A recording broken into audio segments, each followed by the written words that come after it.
Good evening. Welcome to the Planning Commission meeting. Just remember, if you haven't, to sign in, and the agendas are up at the podium up there. Thank you.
Okay.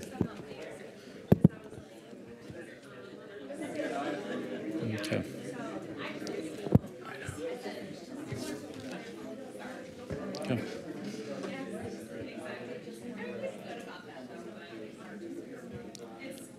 Okay.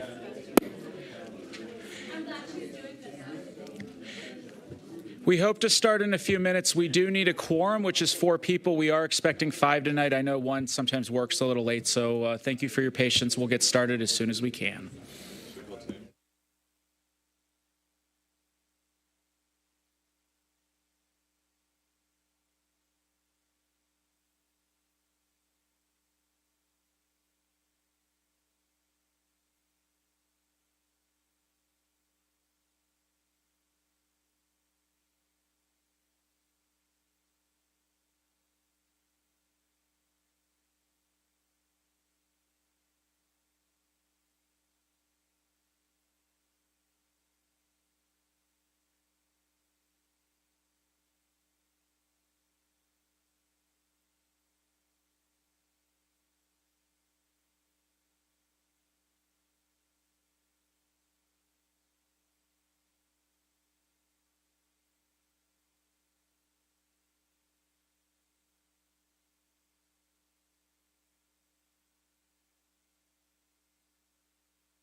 I guess so, yeah. Good evening, everyone. Welcome to the July 10th Pontiac Planning Commission meeting. To my left here, we have Senior Planner Corey Christensen, followed by our City Planner Mark Yandrick. For our commissioners, right to my left here, we have Tim Shepard, Sue Sinclair, Chris Northcross, and our attorney, Morgan McAtamey. And I am Sam Henley, the acting chair for tonight. Just as a reminder, if you are here to speak at any of the public hearings, to please sign in. Otherwise, you will not be able to speak. With that, we will go right into roll call. Commissioner Shepard? Present. Commissioner Sinclair? Present. Commissioner Northcross? Present. Commissioner Henley? Present. And now we will take official communications from staff. We have one official communication. The applicant for what is on the agenda is 6C and for 9B at 225 East Columbia Avenue has formally requested this item be tabled tonight to the August 7th, 2024 Planning Commission meeting. So as you're going through the move of the agenda, my recommendation is to actually move that up just to formally table that. So if anyone's here for that public hearing, they can leave and they'll be re-notified for a public hearing at the August meeting. Well, does that mean he can continue to crush concrete illegally until then? That's why we're here. Mark? The public hearing is not canceled. It is being delayed by a month. It'll still happen. It'll just be at the August 4th Planning Commission meeting.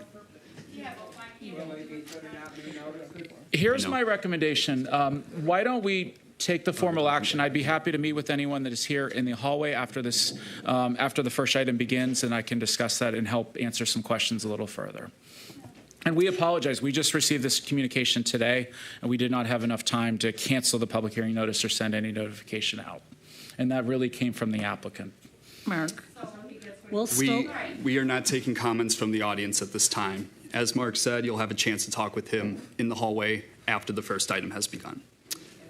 With that, we're going to move into item 4, which will be any amendments to and approval of the agenda. Yes, so with 225, the recommendation is to move it up between 4 and 5 on the agenda. And then for what we typically do for site plans that are with special exceptions is my recommendation is to move 9A before 6A, or after 6A, so those two items for 48980 Woodward can be heard at the same time. All right, any motion?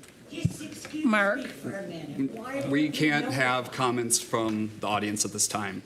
Mark, point of privilege. We can still hear comments regarding 225 East Columbia at public comment, correct? Correct. We can change that. If Okay. you'd like to hear public comment. I would like, Well, anyone who stays for public comment can speak at that time on any item they'd like. in the I meantime? guess we should make that known that we are going to Okay. at least go through the public hearing.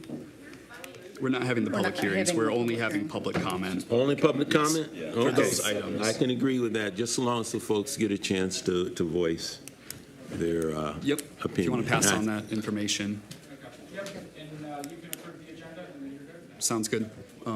So can you make those? I make a motion to move 6C and 9B to the beginning of the agenda. Support?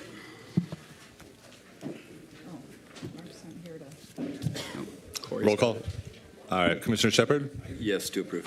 Commissioner Northcross, Yes to approve. Commissioner Sinclair, Yes to approve. Commissioner Henley. Yes to approve. Motion passes. And then 9A is to go with 6A. So we can do the special exception and the site plan at the same time. Need a motion for that as well. Okay. Sorry, I didn't catch that. What was that? I make a motion to move 9A up to 6A. That, I'll again second that. That was my understanding the original motion was going to do, so no problem. I'll second again if we need to make it explicit. To move 9A, to move, to make 6B and 9B now 6A and 6B? Correct. Okay. So you support it? I support. Commissioner Shepard, Yes to approve. Commissioner Sinclair, Yes to approve. Commissioner Northcross, Yes to approve. Commissioner Henley. Yes to approve. Motion passes. And unless there are any other amendments to the agenda, we'll move on to reviewing the meeting minutes from the June 5th Planning Commission meeting. Do any of my fellow commissioners have any edits to those meeting minutes that they'd like to bring up? No comments. No changes. No changes. All right. I make a motion to approve the meeting minutes as noted. Support. All in favor? Aye. Aye. Aye. Okay. And you got that, Corey? Yes. Okay. With that, we'll move into our first public hearing, which is PSEP 24-005. This is the Oakland Integrated Healthcare Network at 48980 Woodward Avenue. And with that, we will start with our staff presentation. So tonight's presentation will be handled by Paul in our office. He is our planner number 2.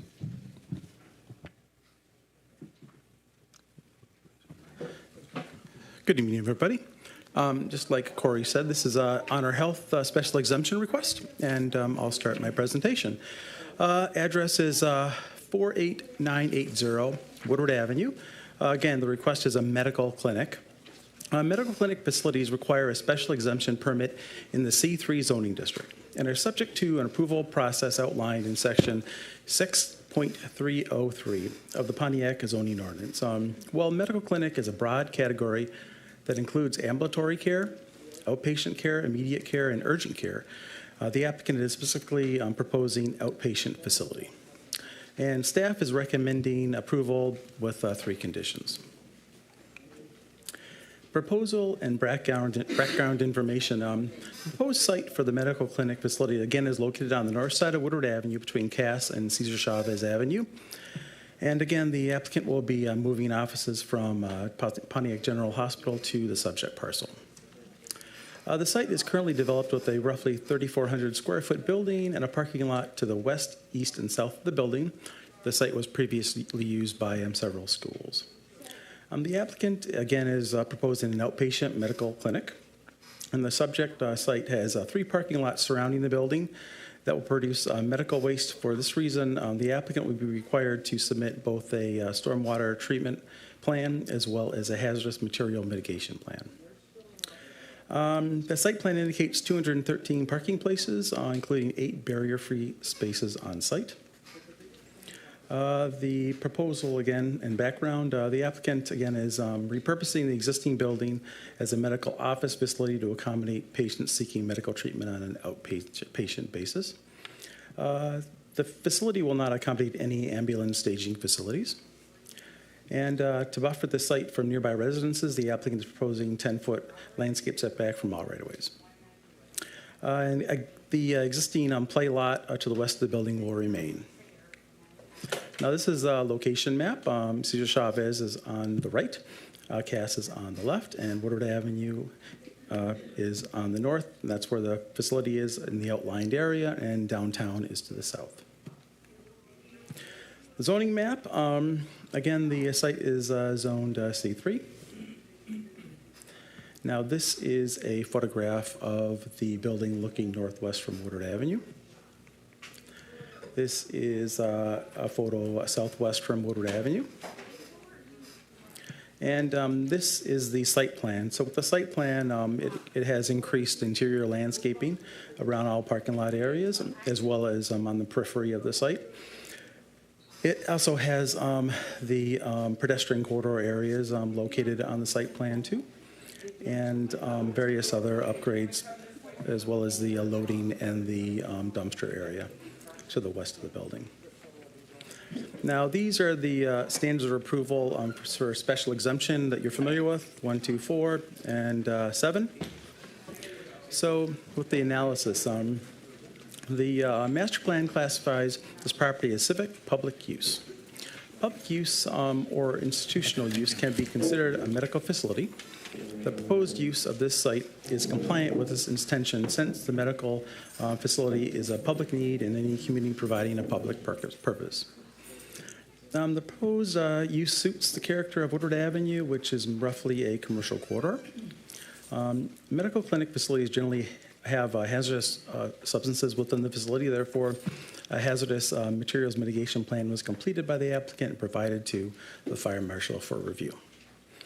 The building has extensive parking areas on site. Therefore, a stormwater treatment plant shall be provided and submitted to the city engineer. The proposed use will not be a burden on the essential public facilities and services. The city engineer and fire department have reviewed the development to assess this concerns. Staff recommendations. Staff finds proposal is appropriate for the special exemption use approval. Staff recommends the special exemption be approved with the following 3 conditions. 1, a lot combination shall be applied for parcels, the 2 parcels that are actually on the site, the building's developed on.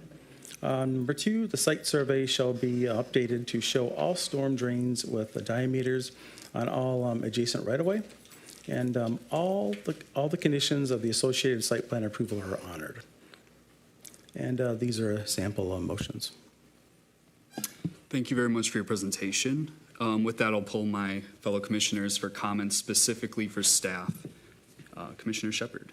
No comments at this time. Commissioner Northcross.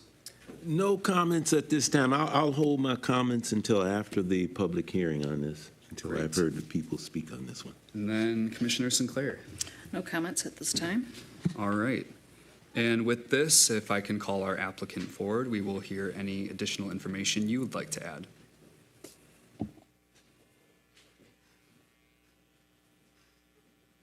Just make sure to hit the button on the right to turn the red light on. Perfect.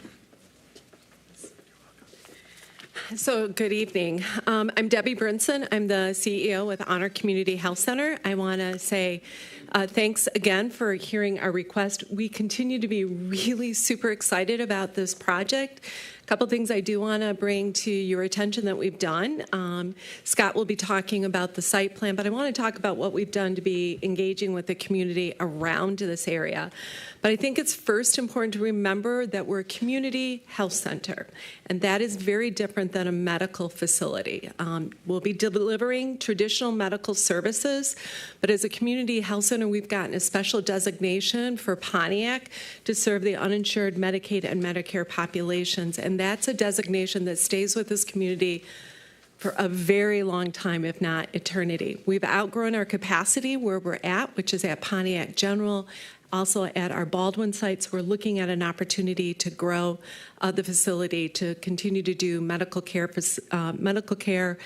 prenatal care, those kinds of things. But a couple things I want to let you know that we've done in the last month since we've come here. We did send out letters to 400 neighborhoods and businesses letting them know that we were moving in, personally letting them know that I would take personal phone calls with them. We invited them to, we do an every day, so everybody who knows about this, I want you to come out. We do a Wednesday from 7:30 to 8:30 over at the Wisner Building. We do a walk with the doc. A program where we bring in different docs to come in and walk with the community and ask any questions. This is an opportunity. We used our last meeting to talk about the Woodward building, and then we also held an ice cream social at the building to be able to give tours where we had about 25 people come and take a tour of the building. Number one thing that everybody said is we love this idea. Please make sure you keep the playground. So I'm committed to keeping that playground. That playground seems to be an area that everybody loves. So I just wanted to let you know that those are some of the things that we've done to continue to engage and will continue to engage with the community. Tonight we do have 3 community members, neighborhood people who live in the community who receive care from us to speak as well. So I'll turn it over to Scott and Sam who might have any questions or can give you more details on the site plan. I'll also just note we did speak at the Golden Opportunity Club. That was another community engagement opportunity, as well as met with our councilman on this, who's very excited about this project. In terms of the site plan and all of that, I know we can get to that in the later parts of this, but we did update all of what the city asked, so we are happy and very glad to update anything that's on there. And I think we have lots ready to go, so we don't have to speak much more than that. Great. Thank you for your added context. Commissioner Shepard, do you have any questions for the applicant? No questions, sir. Commissioner Northcross? What's the schedule, if you're approved, for getting this facility up and going and bringing into fruition all the good things you're speaking right now? Great question, Commissioner. So we are currently in the planning for a master planning process. So because we have multiple sites that we, are looking at, this site is one of those. We also want to renovate our Baldwin building around the same time, and so we anticipate that that process will go through February of next year, and then we'll be starting on construction after that. So looking at architectural drawings and all the rest of those pieces. So hopefully within the next 2 years, we'll say. But 18 months. Yeah, 18 months, yeah. That does it for me. I'll listen for public comments. Commissioner Sinclair? No comments at this time. No comments. And you mentioned that you gave a lot of flyers out to the community and were taking phone calls from them. How many community members reached out to you about this project? I did not have any that personally called me, and we had 25 people come to the open house and just talk through it.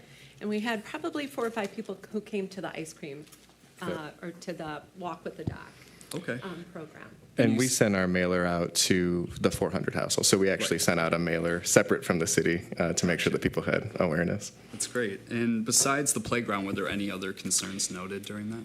The basketball court. Yeah. Like, don't do anything with the basketball court. We want to do games in here. We're like, we are doing nothing with the basketball court. Yep. Other than that, I think everybody was feeling really good about it being a medical facility and not having the building deteriorate. It's been sitting vacant. There's broken windows, and so there was a concern. We have somebody going over there right now. We've put up the boards on the broken windows, and we'll continue to have people going in there. But like Scott shared, we have a master planner that will start that we just did the phone calls today with 9 different people architects that will work with us on a master plan for the building piece. Okay, well, thank you. That's all I have. If you'd like to take a seat, we will move into the public hearing portion of this item. For the public hearing, you will have 3 minutes to speak. If you'd like to speak, you can approach the podium, state your name and your address, and then you can speak on this specific topic related to the Integrated Healthcare Network building, and only that item. And with that, we will open the public hearing. Good evening. My name is Michael Robinson. I live at 316 West Iroquois. I've been a resident there for 20 years. Shortly after moving there, I became a patient of a doctor. You may remember his name, Robert Phillips. He was an internist and a pediatrician, but he became my primary physician. And shortly after becoming his patient, he decided to move to Maryland. So at that time, because his office was right across the street from Pontiac General Hospital, I found out about the family medicine clinic, and consequently, I've been a patient there for over 19 years. After 10 years being a patient there, I was asked to consider becoming a board member of the family medicine clinic, and I chose to become a board member. So I've been a board member for Honor Community Health for 10 years. We, as Deb Brinson mentioned, we offer health care to basically anyone, whether they have medical insurance or not.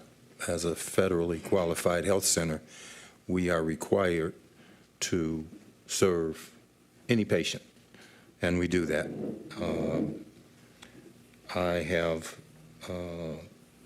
very good feelings about the new location on Woodward Avenue because of its proximity, one, to our current facility at Pontiac General, which I could walk to basically before. Now I'll have to drive, but that's okay because I'm going around the Woodward Loop.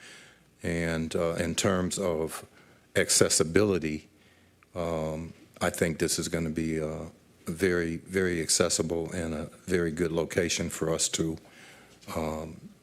open our own building. And this building is exclusive to Honor Community Health and no longer a part of Pontiac General Hospital. In addition to our health center, we recently became one of the few federally qualified centers to have our own residency program.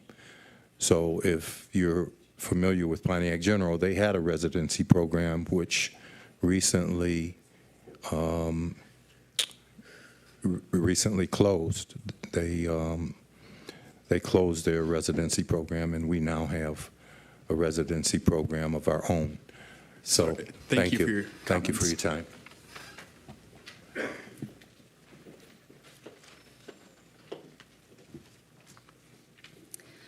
My name is Joy Dockham. I live at 73 Norton Street, Apartment 2. I'm here to speak in favor of Honor Community Health getting the necessary special exemption permits for the building that they've purchased on Woodward. I live basically one block over and across the railroad tracks from the building that Honor wants to occupy. I drive by this building nearly every day and sometimes multiple times a day. And I have worried that it would be one more building that sat empty until it was ruined by weather or fire or neglect. I was very pleased to hear that Honor Community Health wanted this building and that they were going to be able to expand their services in Pontiac.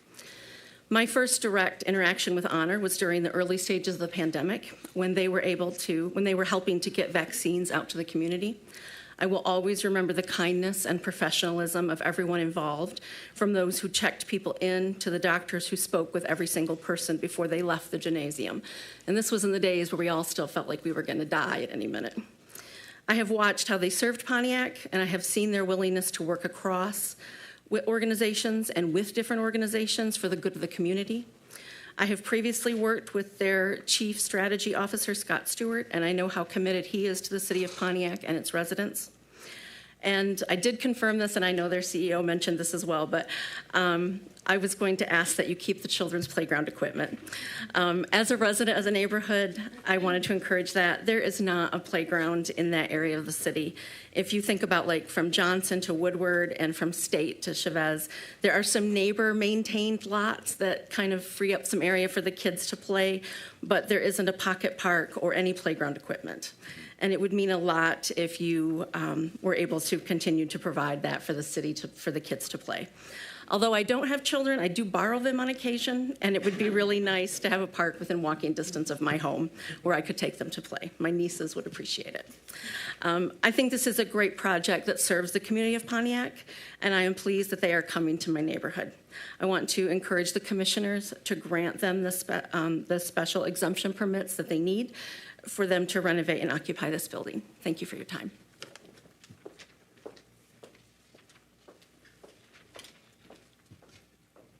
Good evening. 240 South Edith, Pontiac, 48342. I am Marilyn Parra. Hello, hola. I'm a patient in Honor Community Health. I have been a patient at least 10 years, and both live and work in Pontiac. I am so grateful to have an organization like Honor in our community, in our city. They are focusing on support everyone with improving their health and wellness. Because of their incredible care, I also have referred many individuals to Honor for health care services. This is special through because they are commitment to the hiring bilingual staff and offering comprehensive translation services for the community and also they have a staff and offering comprehensive services for all languages, and also specifically for Hispanic Latino community. They have consistently partnered with my school, Waltonshire Academy, to ensure families they are aware of their services and can gain trust in the community. I am very excited for the expansion of their services at the Woodward building and think this will be a really important change for our community. Honor is here for you. I fully support this project, and I really love their commitment to the engagement of the community. Thank you so much. Do we have anyone else who'd like to speak about the Oakland Community Health Exception Permit?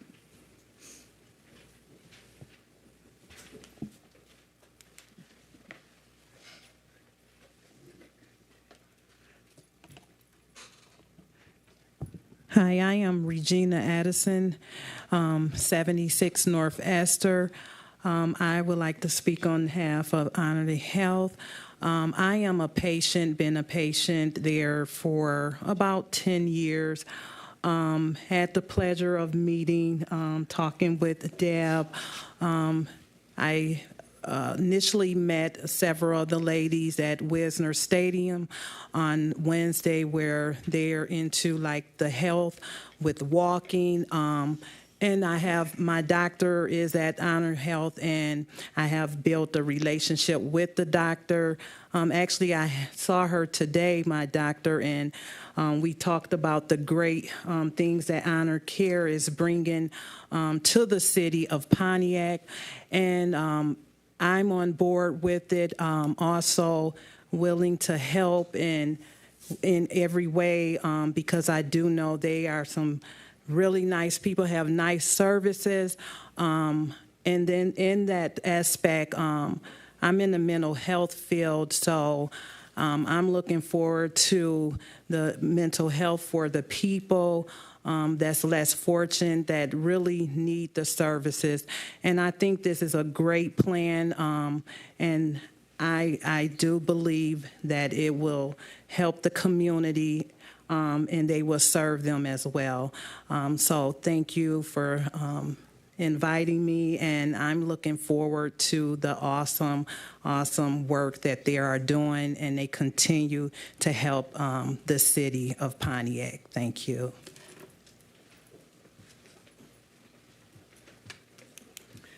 Good afternoon, committee and attorney and administration. My name is Darlene Clark. I stay at 506 Nebraska Avenue. I am a resident. also a lot of family members in all 7 districts.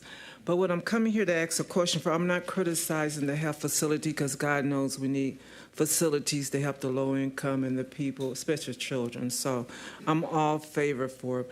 But what I need you to help the people that's listening to understand the word special exception. And I know you probably have explained it, but for each, we notice this year you're using that word a lot on a lot of issues. So can you please define what constitutes each company come forward with their special exception? Now, we do know that that means it's a situation that needs to be taken care of right now, or blah, blah, blah. But can you explain to the public what are some of the special exceptions that they're asking for?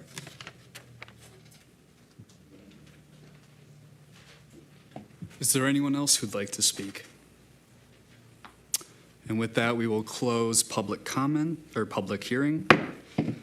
And Mark, if you'd like to take that question. Sure. A special exception is also known in other jurisdictions sometimes as a special land use. They're kind of interchangeable, but we use special exception in the city of Pontiac. When you look at our zoning chart for each of the zoning districts, there are certain permitted uses that has a right to be able to operate there. But there are certain land uses based on the intensity. In this case, in a medical clinic, sometimes it can be very intense. There may be multiple floors and a big need for parking. And this is an opportunity for Planning Commission, who is the deciding body on special exceptions, to review to see, is this appropriate for the zoning district? Sometimes it is, sometimes it isn't. Or is there certain land use restrictions or site design things that might help mitigate negative effects using the standards of approval that was shown in Paul's presentation? Are there special additional standards beyond what the zoning code requires that help to mitigate, again, those negative impacts to the roads, to the surrounding environment? So really, this is that opportunity, and we've had a lot of applications in the last 12 months that are special exceptions, and really creates that public hearing process to help Planning Commission determine if it is or not. Thank you, Mark. And at this time, I'll take any final questions and comments from my fellow commissioners. Commissioner Shepard, do you have any? I think this one's pretty easy. We've already heard him speak before in different meetings, so Okay. I don't have any questions. Commissioner Sinclair. No comments? Commissioner Northcross.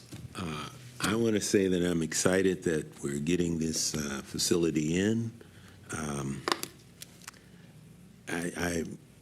We're as a man, we need to get our checkups, and this is removing all of those barriers to go somewhere and make sure you get the checkup. Everyone needs the checkup, but I'm glad to see that we're starting to get the facilities and the access to those things that can allow us to live a nice, healthy, and productive life, not wait until the end. So, yes. And I think they're doing a very good job of taking this school, which is a very positive thing. I mean, the school is just sitting there, taking this school and turning it into what I think is going to be an asset for the community. And by the way, someone mentioned they were having to walk across, they're going to have to drive because Woodward, to get across Woodward is a problem. Wait just a few more years.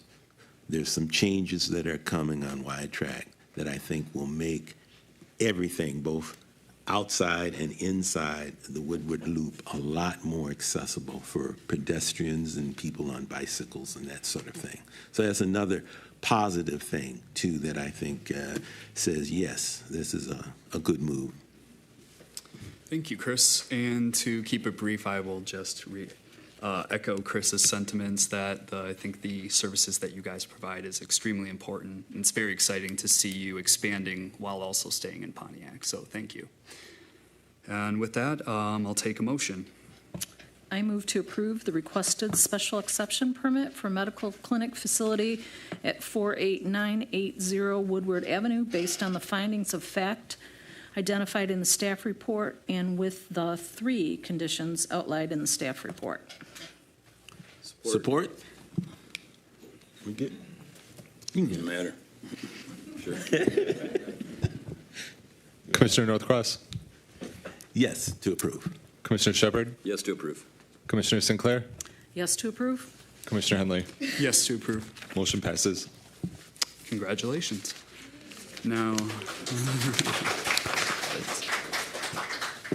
now, before we jump into the site plan for this same project, I made a mistake and kind of skipped over the other amendment we had made to the schedule.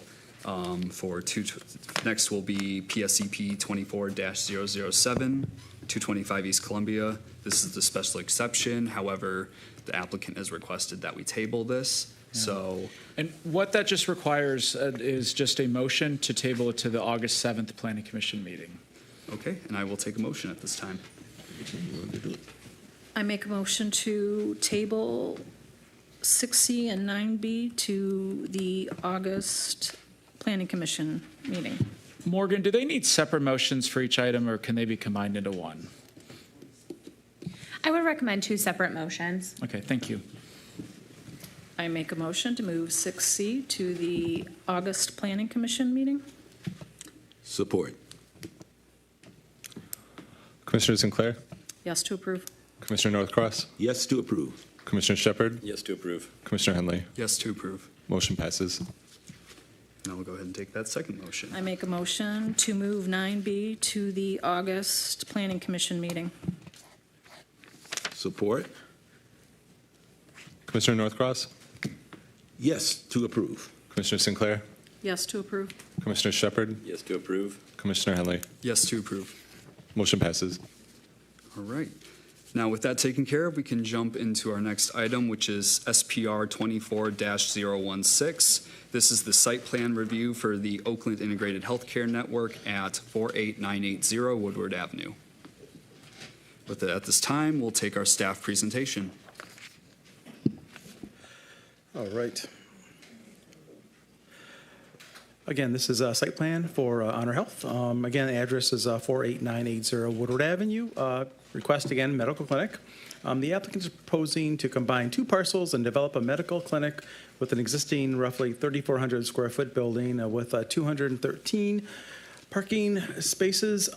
Staff recommends the proposed site plan be approved with conditions. Again, this is the site plan that in question. The buildings, to the top of the photo, as well as parking to the sides, as well as in front of the building, fronting Woodward Avenue, landscaping, loading, dumpster area, the circulation pattern for vehicular traffic, as well as pedestrian traffic. So dimensional and development standards. The site has been developed with a structure, parking areas, and landscaping. The applicant is not proposing to expand the footprint of the building. Therefore, any nonconformities associated with the site is grandfathered and does not require a variance. Private frontage design standards. The existing structure complies with the requirements for street front facades. The applicant shall provide elevation plans with dimensions to the city. And parking, the applicant is required to provide 114 parking places. The site plan indicates 213 are provided. Landscaper and buffering. Commercial uses of this type require to maintain a 10-foot landscape setback buffer. The site plan is compliant with this standard. Exterior lighting. Now, the applicant proposes a shield downward facing light fixture on poles within the parking lot and downward facing light packs on the building. Low impact development standards. There are no natural features on the site that require protection from FEMA. And hazardous substances performance standards. The applicant has provided a hazardous material management plan, which has been forwarded to the fire department. Fire and explosive hazards.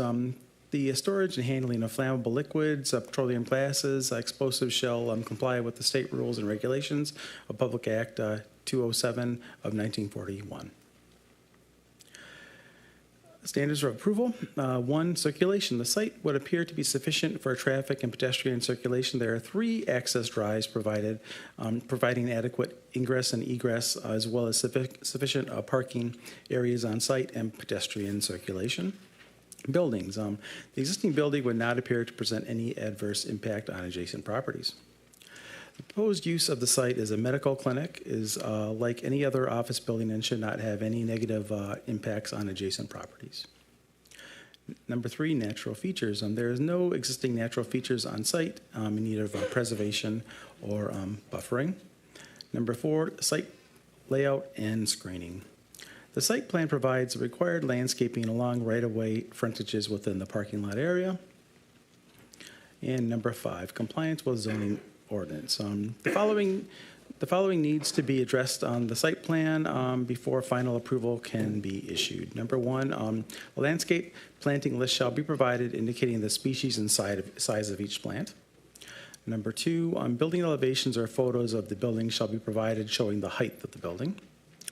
And number 3, a stormwater treatment plan shall be provided to the city.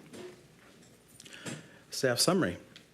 The structure and layout of the site appear to be suitable for proposed use. There are no major risks to the public health, safety, and welfare.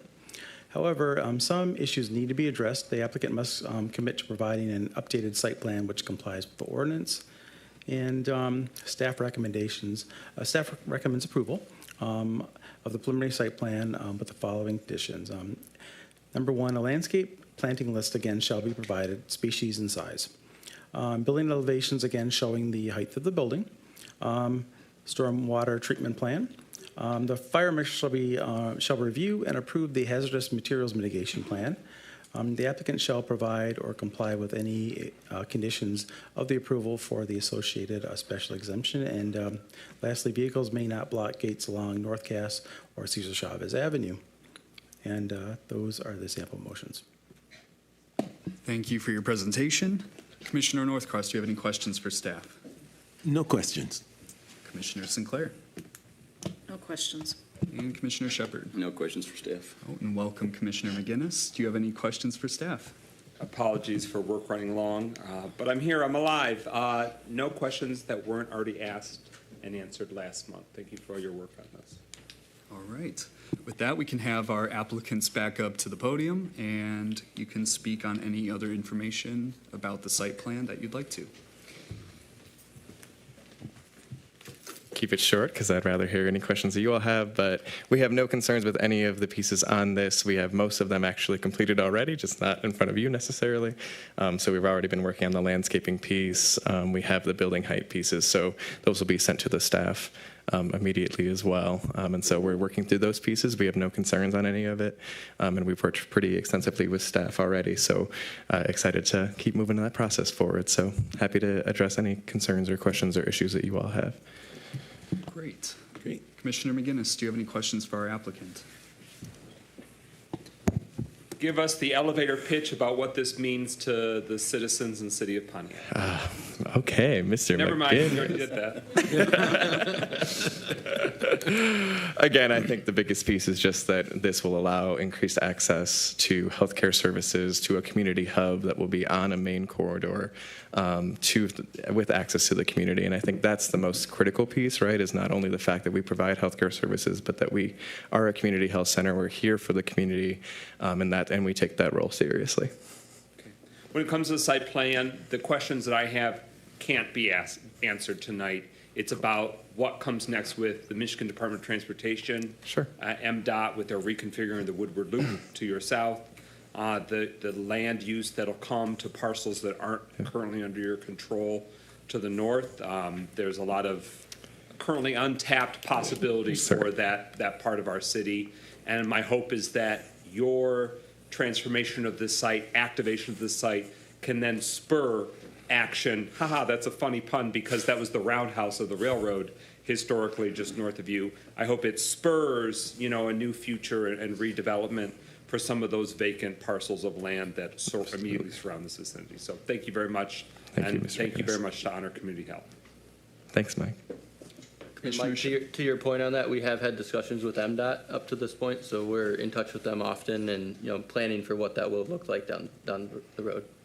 I'm glad to hear that because obviously what comes next for Woodward Avenue matters a lot. Yes. For access and visibility and landscaping and just the overall cohesiveness and harmoniousness. That's part of what I'm really excited about you coming there is because it's it's not a very active, it feels more dormant. Even when the school was active, it felt very dormant, even though it's such a prominent part of the center of our city. So Absolutely. And with the timing of that project, along with what Honor's doing, it will be very harmonious between the two of them. So. I'm glad to hear that.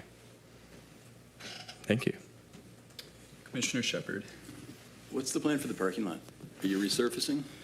Yeah, I think our plan would be to definitely resurface the parking lot. I know it needs some help there. So, and I know the lines need to be redrawn and all that kind of stuff. So we would definitely plan on resurfacing. Okay, cool. That's all I got. Everything else looks great. So. Thank you, Mr. Shepard. Commissioner Sinclair, any questions?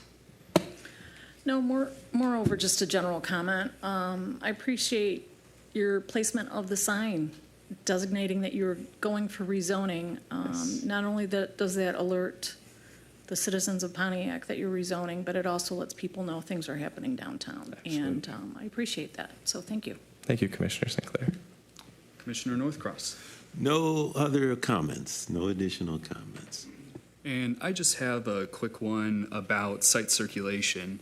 Both of those driveways appear to be turn restricted. The one on Cesar Chavez, is that you can't turn left into the site? Correct? Yes, that is currently how it is. I will note that in conversations with MDOT, we've had conversations around changing that around. And one of the things that I would say, we'll kind of deal with what we need to, I think, in the interim pieces and figure out what works best. In the MDOT plans, they do plan on changing some of that around so that it's a little bit more accessible on that end. Okay, so the plan for now is to leave as is until MDOT gets Unless y'all are like, hey, we want to get rid of that, no turn on left. Yeah. We certainly would take it. Yeah. Right. But for now, people coming from Woodward would have to go around the block and come in from North Cass. Absolutely. Okay. Thank you. That's all the questions I have. Thank you. With that, we will open. Oh, there's no public hearing for that. We'll take a motion.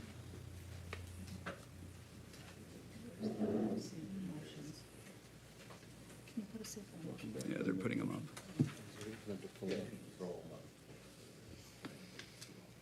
I'll make a motion. Okay.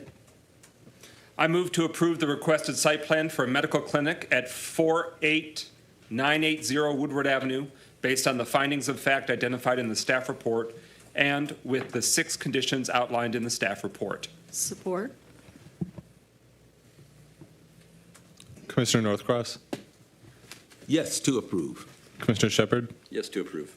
Commissioner McGinnis? Yes to approve. Commissioner Sinclair? Yes to approve. Commissioner Henley?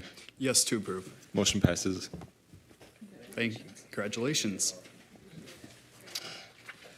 All right, with that, we'll move on to our next public hearing, which is ZMA 24-006. This is the zoning map amendment at 25 South Sanford Street for a rezone from R1 to R3. With that, we'll go for our staff presentation. All right, give me 1 second for the PowerPoint to come up. Sure.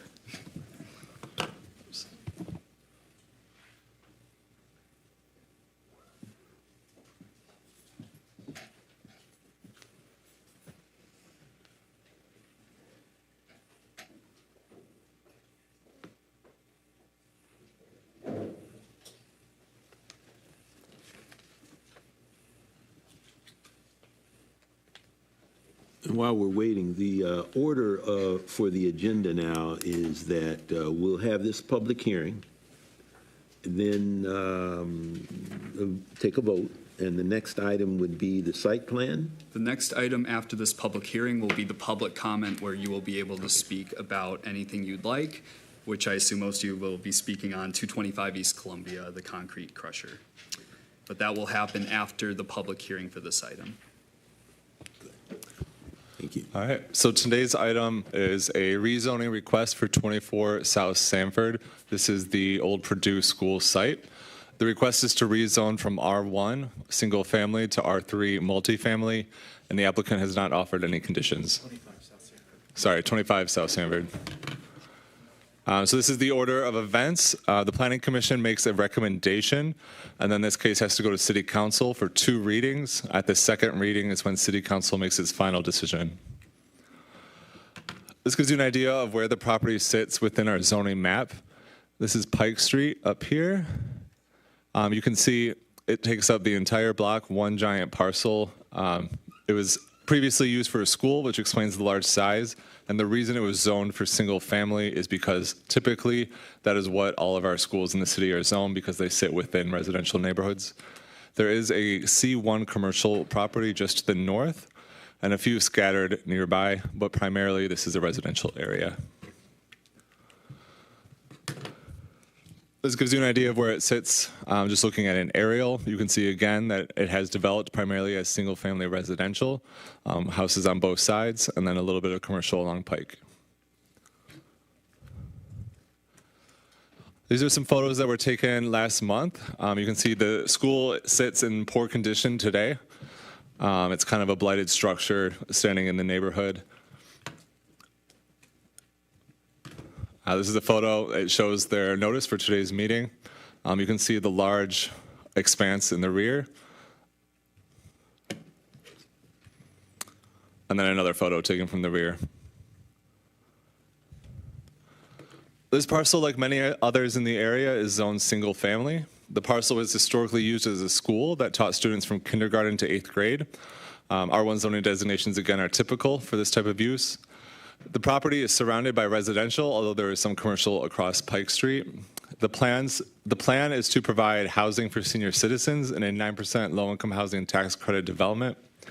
The development will be mixed income, and proposed amenities include open space, a lounge, and community rooms. The site, located along Pike Street, which is slated for a new road, and Clinton, sorry, I'm having trouble saying, and you added that, Mark. Clinton River Trail Bike Connector. Yep. Thank you. Thank you. Let's see.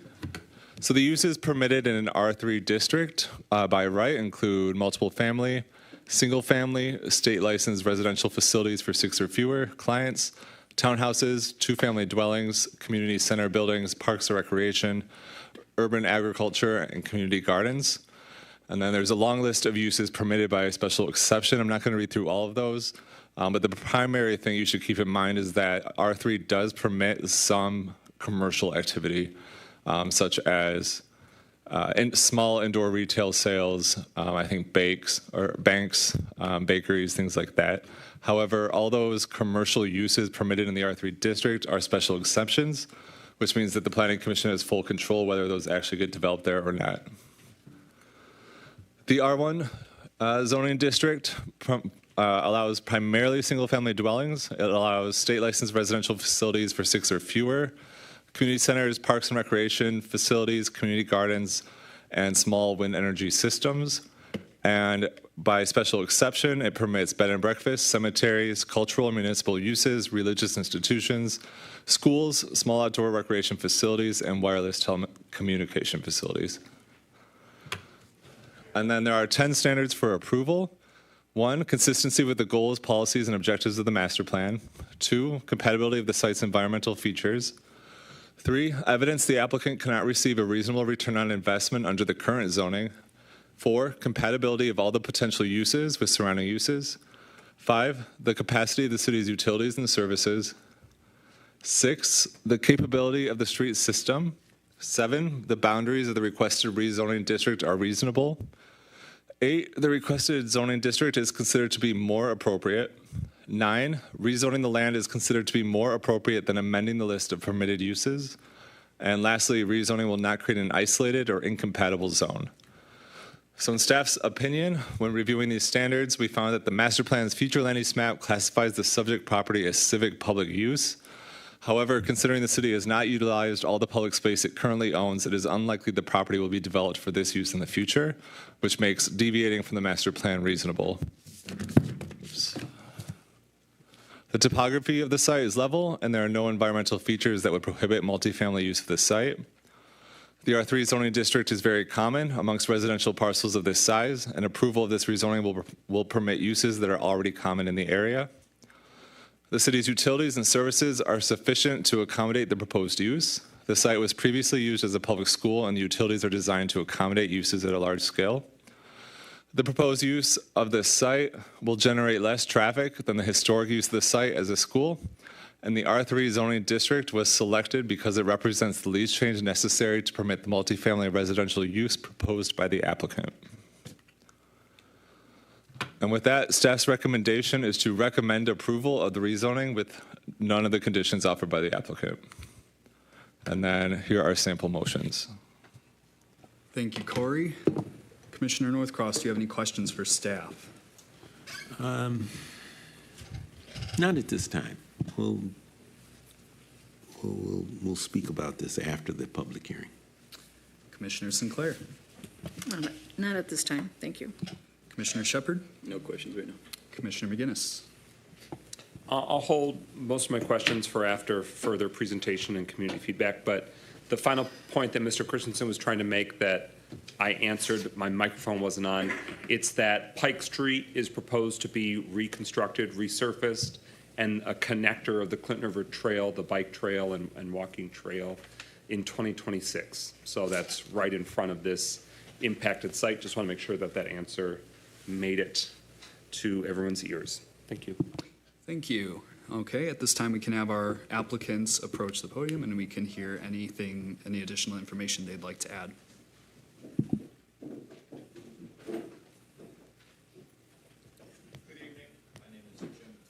Can you hit the red light, the button on the left? There you go. Good evening. My name is Jim Pappas. I'm with Fusco Schaefer and Pappas Architects. I'd like to introduce the other. Sure. I'm John Cipriano, representative from Scenair Solutions Corporation, the applicant on the project here and co-developer. I'm Taylor, Executive Director of Pontiac Housing Commission, also co-developer on the project. And lastly, Vern Gustafson, project planner and director of the Housing Commission. I'd just like to thank Corey for his presentation on the site. We are looking at rezoning from R1 to R3 at this location. Currently, we did an analysis of the existing structure to utilize it for senior housing, and it looks like that the path that we're going to proceed with would be demolition and new construction of a 3-story senior housing at this location. We have a concept plan that we can show you at this time, but again, we're not here for site plan approval. Initially, we're looking at the possibility of locating the building on the corner of Sanford and Pike for the main reason that these will be the main, Pike is getting improved and Sanford is currently the main street in the area. So be happy to answer any other questions you might have. Okay. Commissioner McGinnis, do you have any questions for our applicants? So this has been discussed in a few different forums. Thank you very much for being at the District 7 community meeting earlier this week, sort of previewing what you'd be bringing to the Planning Commission and to future venues. For everyone's frame of reference, this is currently city-owned. So if you don't like the current condition of the property, it ain't the applicant's fault. It's our fault. It's the collective us. It's the city of Pontiac's fault because for the last 3 or so years, it's been property of the city of Pontiac. So I just want to make that clear because sometimes we rightfully so get, well, what do you mean you're going to do something nice? What have you been doing the last little while? At least in this instance, doesn't apply. So I just want to offer that clarification. The city council has approved an option to purchase. They are trying to get state agency buy-in and approval for this idea.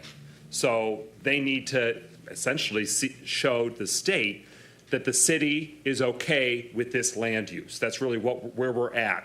So I just want to offer that sort of setting the stage for everybody because this isn't necessarily a traditional request we would receive.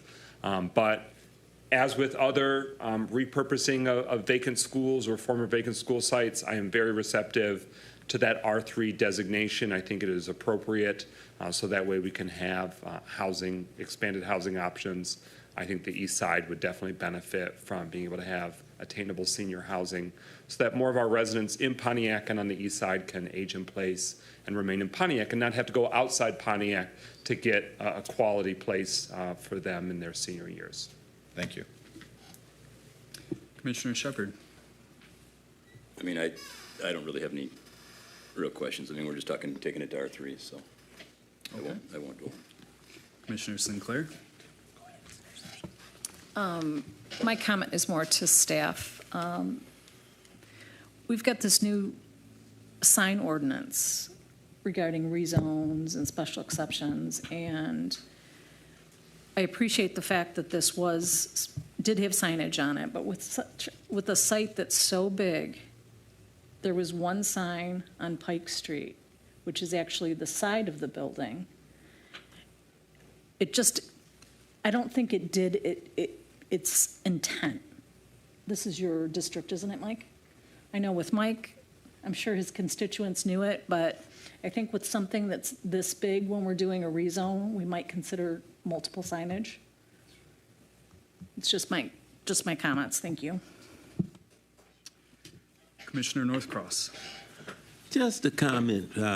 Still going to reserve other comments for after the public hearing, but this site was also, in addition to being a K through 8 school, it really started out as a middle school or a junior high school. It used to be called Eastern Junior High School, one of a number of junior high schools we had in Pontiac at the time. So I'm excited to see that that site is going to be redeveloped. So I'll stop there and wait until after the public hearing. Chairperson Henley, do I have an opportunity to speak a little bit more to the applicant being the developer, Snare Solutions, or have we passed that point?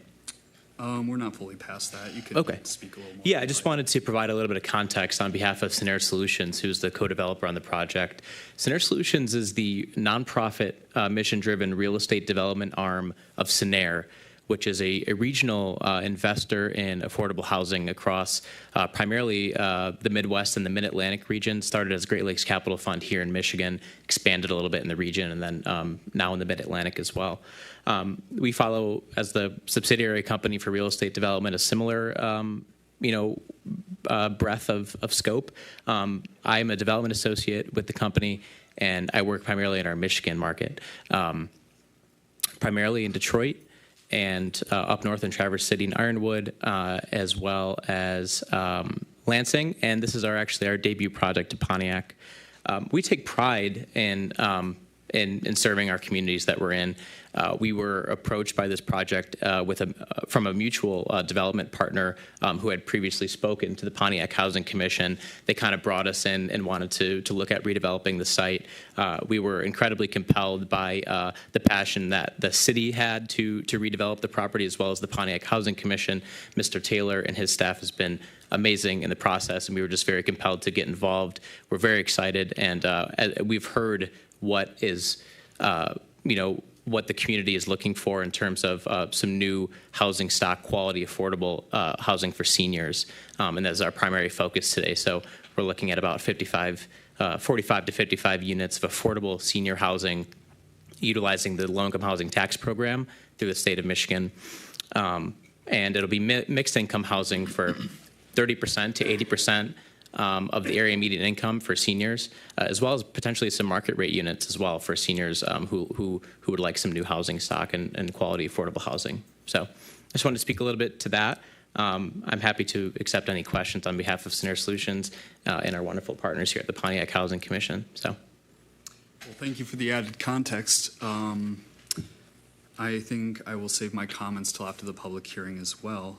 But with that, if anyone would like to speak on this topic, they can approach the podium. You have 3 minutes to speak. Please state your name and address, and yeah, so we will go ahead and open the public hearing. And it's 7:06 p.m.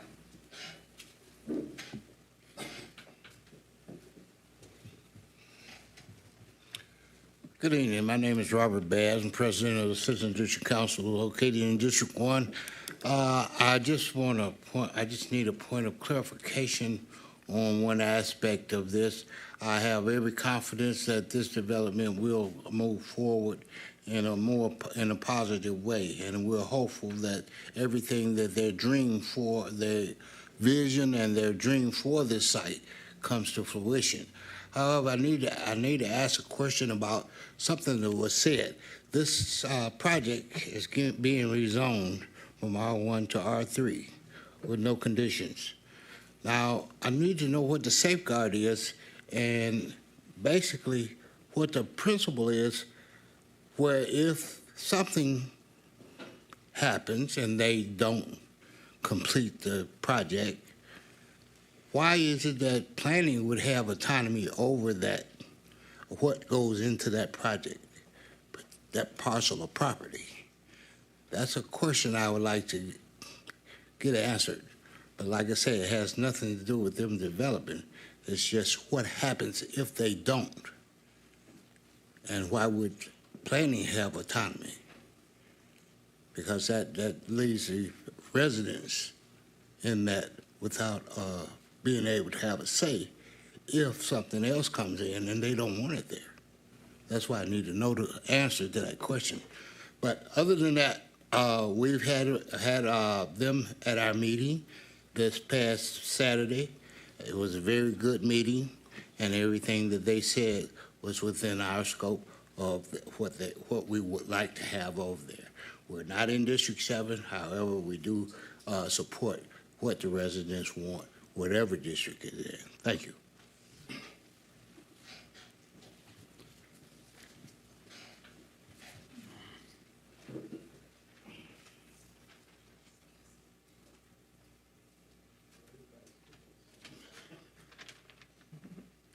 Good afternoon once again. Darlene Clark, 506 Nebraska Avenue, Pontiac, Michigan. Piggybacking off Mr. Bass with great respect, I have great respect for him. The no condition in a contract bothers me very, very, very bad because you're leaving an open door for unlimited directions that they choose to go in without the residents' approval, even the council's approval, if I'm not mistaken.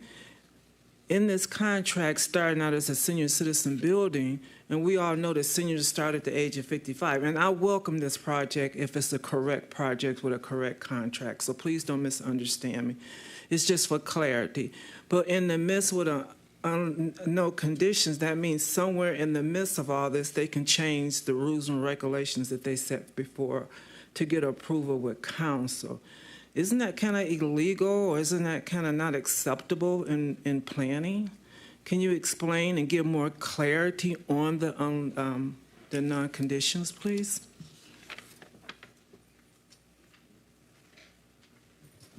Is there anyone else who'd like to speak?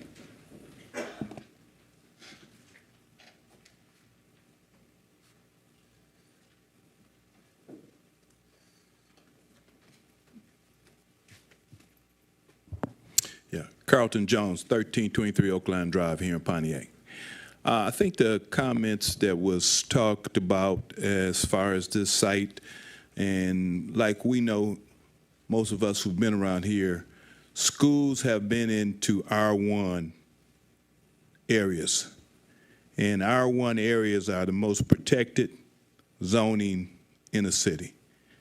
I believe the opportunity for R3 to come in there has merit, but I really believe, and I commend the people because they have been reaching out to the community. And I think that's going to be the major factor, is how well the R1s receive whatever goes in that site.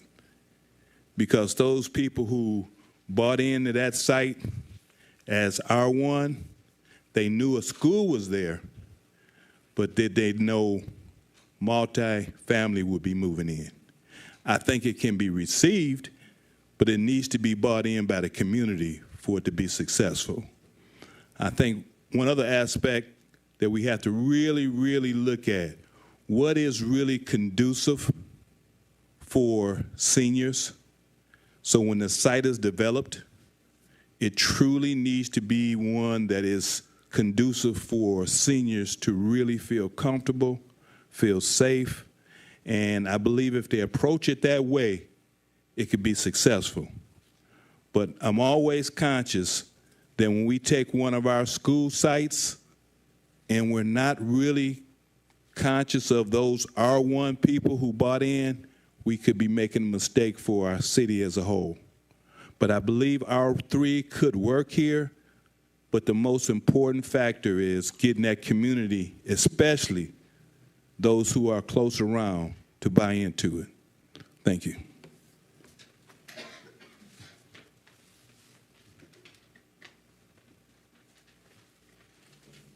Good evening. My name is Saraj Shankar, 2721 Patrick Henry. I'm here with Mr. Masude. My question, dwells into, I saw rezoning in R3 has specific learning centers. So could you expand on what these specific learning centers are? Thank you. Do we have anyone else who'd like to speak? Okay, we will close public hearing. Time is 7:13. 7:13. All right, so I believe we had a question on the restriction of uses if they decide not to develop as a senior living facility, the time frame for the rezoning and development, and more detail on the community and learning centers in the R3 district. So because this is a city property, city council, there's a little bit of additional controls. And so with Sinair as the applicant, there is an option. There's a time period and a land use that they are obligated for. But this request tonight does not come with conditions. This site, there's need to redevelop the site, and so it's the city's effort that we believe that this is a strong rezoning, whatever goes in this location. It's more suitable for multifamily than it would be for single-family residential. So that there really is no conditions have been offered by the applicant, and as a zoning map amendment, as a rezoning request, the city cannot enact conditions. Only the applicant can do that for this. I believe. Mark, or maybe the applicant can answer this question. If they are pursuing LIHTC funding, isn't that tied into the years granted for that tax credit? Yep, you are correct, but I would defer that to the applicant and maybe go into a little bit more detail. And if it's geared towards senior housing, doesn't it have to remain senior housing for a certain number of years? Thank you very much. In regards to the sites specifically that we apply for the low-income housing tax credit, and if we are awarded, obviously conditional on the award, and then following the closing of the property, we will, for a minimum of 30 years, comply with the low-income housing tax credit. With what's called a regulatory agreement, which will restrict the property, or a deed restriction for seniors age 55 plus. Now, we usually elect to increase that another 15 years for 45 years in terms of that building, with the intention that we would keep it as a affordable senior deal for for a long time. If I may. Okay. So you're talking 30 years plus 15, but you can always petition to have that reconsidered, if I'm not mistaken. The reason why I ask is it's happened previously. I'm sorry, I personally cannot speak to that. I'm happy to follow up internally and as well with the Michigan State Housing Development Authority to see if that would be a potential possibility. On behalf of the development team, Sinair Solutions, we have never done that. It wouldn't be in our mission or our, what we would do. But I can absolutely follow up with the commission. Thank you. Yeah. And Mark, correct me if I'm wrong, but I believe with zoning map amendments, there's a 2-year time frame in which development must begin, or the property reverts back to its original zoning. That is only for conditional rezoning agreements. So a traditional rezoning, it is a permanent change. And when you look at that slide that was showed with the land uses that could be there, you have to consider all of those, at least the permitted uses, not necessarily special exception, because those special exceptions get an additional review by Planning Commission. So, and I wanted to just add as part of this and what the applicant has really provided to the city. They're trying to hit they're trying to get this rezoning forward in such a way to get the funding. And so they're hoping that if this does get approved by City Council, they would be coming back forward to this body in September for a site plan, if that still is the timeline. So, obviously approvals and proper process needs to happen, but I just wanted to reiterate the timeline of the applicant to proceed with these approvals. So. Thank you. And at this time, I'll go around, get any final questions or comments from my fellow commissioners. Commissioner Northcross, do you have anything else you'd like to add? Well, that's one of the concerns I think I'm hearing there is that, one, I believe the applicant does not currently own the property, but has a option to purchase the property. That is correct. Yep. And that option would be exercised if all of the other items fall into place, namely the financing and the support and the other things.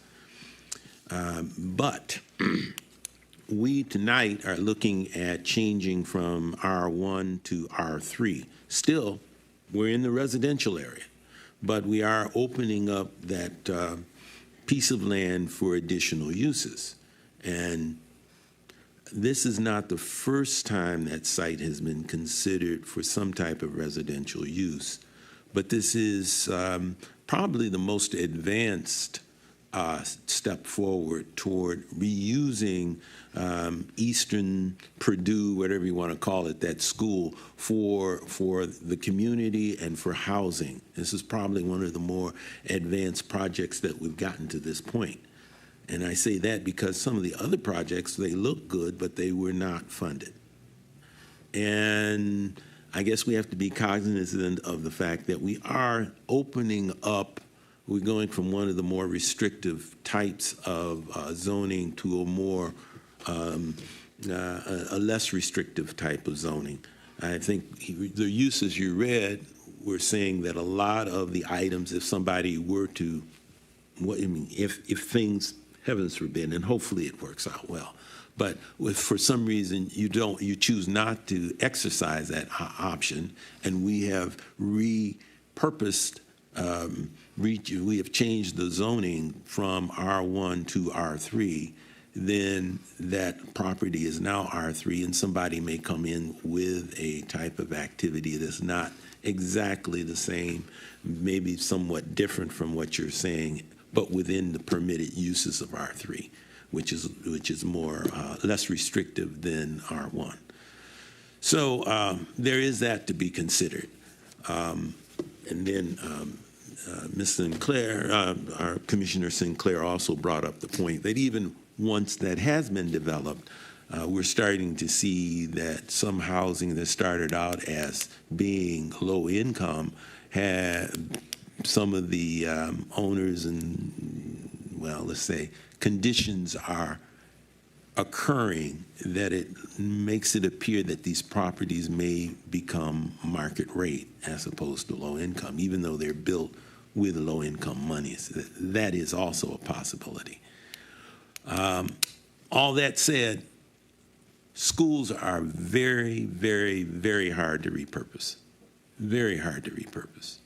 And if we can get a use and a company that's reputable, that looks like the funding's coming, and I guess that would be my other question is how, just in your estimation, how likely are you to receive financial funding? I would say yes, let's go forward. But how likely do you feel you are to receive the funding and the backing? How many more steps are there out there that you have to go through before you can tell the contractor, dig and go? So we are moving to an October 1st competitive LIHTC application of 2024, so in about 3 months. We are scoring in terms of a LIHTC score issued by the Qualified Allocation Plan from the state at about a 110 for an urban set-aside population for seniors. That was the threshold for the last application round of the same Qualified Allocation Plan. We believe it is a comparable and competitive score. Yeah. Okay. Yeah. And just one other point. I imagine that score can be skewed upward if it's in an area where we have high voter turnout. I'm not for sure, but I would just guess. However, but if there's a lot of people voting in an area, it changes a lot of things for the projects that come to that area. Thank you. Sue, any comments or questions? Mr. Gustafson, did you want to say something? Yeah, I do. I just want to, John Cipriano is being very quiet in regards to, in my opinion, in regards to what SENER has done.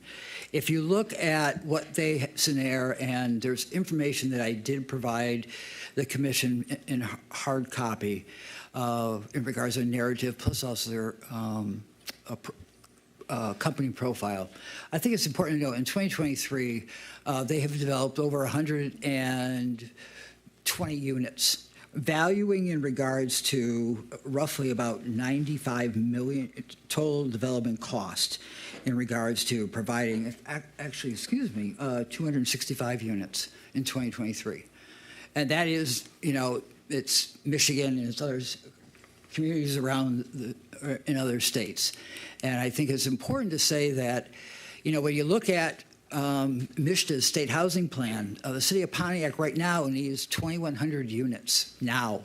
The county needs 1,500 units. And I think it's important to say that it's who this company is, what the need is, and talking about mixed income, I think is a valuable asset, and there's strong desire for newer units of various sizes and complexities on every individual. And I think it's important to note that as part of what SENER can bring and what we as the Pontiac Housing Commission can bring as solid partners to make this a reality.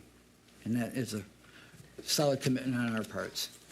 Thank you. I also wanted to take the time really quickly to go back and not correct myself, but add further clarification to the point that Commissioner Sinclair brought up. So the 45 years that I mentioned, that is a point-based item within the application. That is an affordability commitment. So that would mean that we wouldn't convert the affordable units to market rate for a commitment of 45 years. As the restriction for the seniors goes, that's what I have to follow up with. Again, in our history, I don't believe that's ever been done from our perspective, but I did want to just follow up and correct that item and separate maybe the two. But I will follow up with the commission on that. Thank you. And yes, thank you, Mr. Gustafson, for the additional context. Yeah. My question was directly related to keeping it senior housing. It wasn't necessarily affordable, it was keeping it senior housing. A couple comments I wanted to make is in the package, we have a real rough site plan, which showed, the units and things like that. So now your intent is to demo the school, correct? As of right now, yes, that is the path forward that would go to the site plan hearing later this year. Yeah. I'm very familiar with one of the school projects in District 2, the Washington Middle School. It is very, very difficult to adapt a school to housing units. This one I thought maybe might work because of the size of the windows. Most school buildings built in the 20s had massive windows, which makes placement of walls and things difficult, but I can see, where it would be difficult to put in a certain amount of units to get your return on investment and whatnot, and asbestos abatement, it makes it difficult. So I assume, based on the LIHTC scoring, that you're going to be back to us fairly quickly with the site plan. Yes, I believe we're still on track for the September timeline. Is that right, Mr. Yeah, we have to get our site plan packet, preliminary site plan information will be submitted in August for a September meeting, is what talking with your planning manager about. Because you score additional points in the funding round for a completed and approved site plan. Correct. Okay. Yes. Yeah. Those are my questions. Thank you.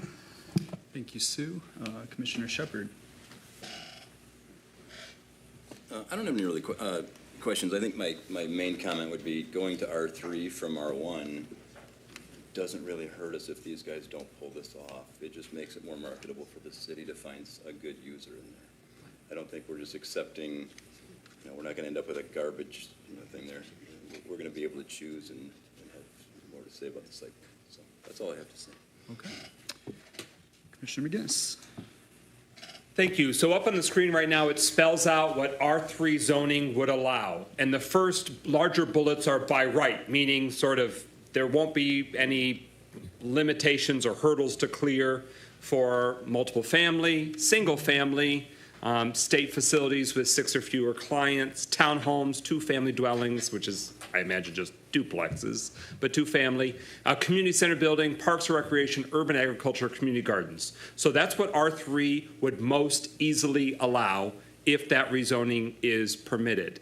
And then down below, a little bit smaller, it shows that are permitted by special exception, meaning if somebody wanted to bring to this site that's zoned R3 a bakery, the Edison Purdue Eastern Bakery at Pike and Sanford, it requires another hurdle to clear. It would be here at a planning commission, and it would be a special exception permit. You saw one of those earlier tonight. So that's another sort of threshold or burden that those slightly more intense uses would require for an R3 zoning district. So I wanted to point that out. Mr. Bass had raised that question of, what does it mean about the Planning Commission if we take this action tonight? This would be a recommended approval or recommended denial. It'll go to the City Council for 2 hearings, or 2 readings, and then ultimately a decision. So it's at the City Council level, which means a few more steps where you can express yourself or research, review, and provide feedback on that. Now this, just to underscore, this site more than any other has even more protections or safeguards. So zoning is one thing, special exceptions would be another, but this is owned by us, the citizens. So before we ever truly sell it, we can have a development agreement where the entity that's pursuing it and the city says, okay, we'll sell it to you. We'll even make it almost we'll offer this albatross around your neck, this 100-year-old building that's been rotting for 10 plus years on these acres. We will make this now yours, but you have to do X, Y, and Z and provide A, B, C, D, and F to the citizens of Pontiac. So that's something that, if it was just a piece of land privately owned, doesn't exist. That additional safeguard is there for the benefit of Pontiac too.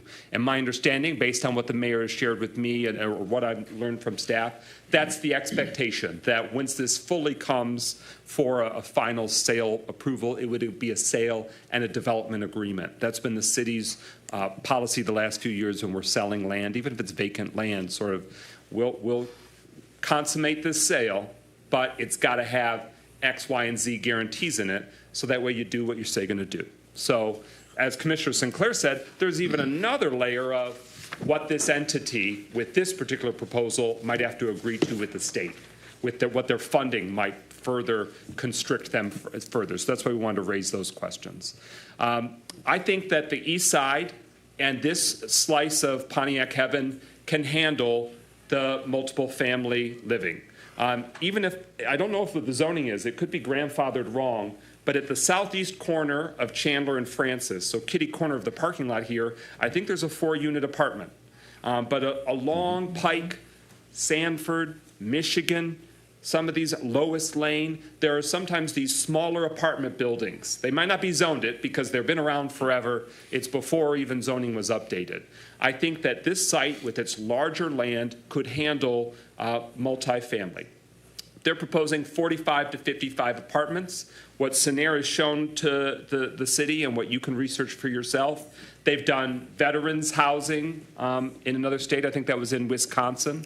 Indiana, I believe. Indiana. They've done different housing townhomes, units that are 20 to 40 townhomes. All 3 of those instances in Wisconsin and the taking that former school in Detroit, making that apartments at Transfiguration School. All three of those would be beautiful additions to the east side, and that Pike and Sanford could absolutely handle it. It's not massive, it's not gargantuan, it's not grotesque, it's not really overwhelmed with population. It is something that would be very harmonious, and so that's why I welcome the R3 zoning, because the site, land use, it's an appropriate use. As I see it for the surrounding area. It was very well received from the residents that live nearby and that other residents live in District 7. They are very relieved at the prospect of there no longer being this blight and there being something nice and new. The Purdue School ideally could have been, should have been, and would have been saved in the best case scenario. And it's really unfortunate that so many years have gone by when it was privately owned, before that the school district owned, currently the city owns, because it's been reverted to us that it's very far gone. I am the director of the county's historical society. I want as many historic structures saved, but I don't want the neighborhood to have to suffer if something will never be saved. We ultimately have to make those strategic, if painful, decisions. So keep researching, kick the tires to see what's realistic. Your firm clearly can do it when it makes sense. You've taken a historic Catholic school, the Transfiguration School in Detroit. It's beautiful. My understanding is that you've done that with other facilities that are more historic in nature. So in an ideal scenario, it could. But also new construction would look beautiful. My question for staff is, what's the height restriction in R3? Okay. Is it height or number of floors? It is 35 feet, so that would be the height restriction for that this could go with the building without, unless you got a variance. So, okay. Based on eyeballing the current Purdue school, I think it's about there-ish right now. So you're not going to see some massively larger line of sight from what there is currently. I don't know if we have that offhand in terms of if anyone took a measuring tape to the 100-year-old applicant school. may have as part of their design review for the existing building, because I know they were Curious considering. if you know the height levels of the current vacant structure there. We don't know it. No, we do not know it. We know it's 96,000 square feet, but we don't know the actual height. Okay, so 96,000 square feet, and how many acres is the site? 5 acres. 5 acres, Yeah. okay. All right. Those answer my primary questions, but I wanted to also give that information too. This would be a recommendation tonight, and it would go to City Council for a few readings before it would be adopted there as well. And if I could add point of information from your comments, really the Pike Street Food Center across the street is zoned C1, which is commercial, but there are a lot of multifamily buildings in that vicinity that are zoned R1. It's just legally non-conforming. And then the Power Kids Company, which is to the east of the site, is also zoned R1 as well. So, thank you very much. Commissioner McGinnis, may I offer 2 points of clarification? As long as the acting chair is cool with it, I'm cool with it. Yes. Okay. So I wanted to add 2 pieces. One to what you mentioned about preserving the school. We did do that due diligence with as much information as we had now, and that was the size of the school. And we're working with a contractor. We've identified a contractor, O'Brien Construction, who provided very good numbers on how much that would cost. And just due to the size of that 96,000 square feet of the existing building, a lot of that is, gym and auditorium space. It was too inefficient of a building to be a financially viable option, so we decided to shift to a new construction approach. That was also based on some of the community engagement things that we were hearing from Pontiac Housing, the city of Pontiac. I also wanted to add that, as Mr. Taylor reminded me, that we are co-development partners for the mission of providing senior housing on this site. We know multifamily is broad, right? The R3 zoning designation is broad. It will be, at most a 3-story building for seniors in a mixed income environment. So we just wanted to provide that clarification as well. Okay, thank you. One quick clarification for myself. At what point in this process, we've identified many other steps you have to take still, but at what point in the process will you exercise your option to purchase? Yeah, I believe it's 1 year. Do we have an option to extend that? Or there is an option to extend, but the existing option is for 1 year with an option to extend. Yeah. And how far along in the process will you be before you decide on whether you will exercise that option? So we will, from the October application round, October 1st, I believe the Michigan State Housing Development Authority projects that awards will come out in January. We will know if the existing option gives us enough leeway to be able to execute that option or extend that option within a reasonable time period where we can close. Because we know from the point of award, there's usually some time in between that to give us time to prepare the financing, the subordinate financing, and the closing process. So we will typically know at the time of award the timeline to execute the option. Okay, thank you. Well, there's not a ton I can add that hasn't been said by my fellow commissioners, but I'm comfortable with the safeguards that are provided by the city zoning ordinance by the special exception permits. And I like your track record of development and the additional buy-in and partnership from Pontiac's Housing Commission. And with that, I can accept a motion. Chairman Henley, the question was asked and you invoked it, but I don't think it got answered about what qualifies as a learning center. So this R3 zoning would allow by special exception a learning center, and the member of the public want to know, what's that mean? It's a educational facility outside of standard K through 12, so Like a Kumon language, Learning Center or a test prep center? professional education, anything outside of K through 12. Okay. You want a motion? I move to recommend approval of the proposed rezoning of 25 South Sanford Street from R1 one-family dwelling to R3 multiple family dwelling based on the findings of fact identified in the staff report. Support. One second. Commissioner McGinnis? Yes to approve. Commissioner Sinclair? Yes to approve. Commissioner Northcross? Yes to approve. Commissioner Shepard? Yes to approve. Commissioner Henley? Yes to approve. Motion passes. Congratulations, and thank you for your time. Thank you, guys. Thank you to all the commissioners in the city of Pontiac and the mayor's office for having us tonight. Thank you. All right, with that taken care of, next we will hold our public comment, which is where you can approach the podium and you may speak about whatever topic you'd like. Please state your name and address and make sure you are signed in prior to speaking. And with that, we can open public comment.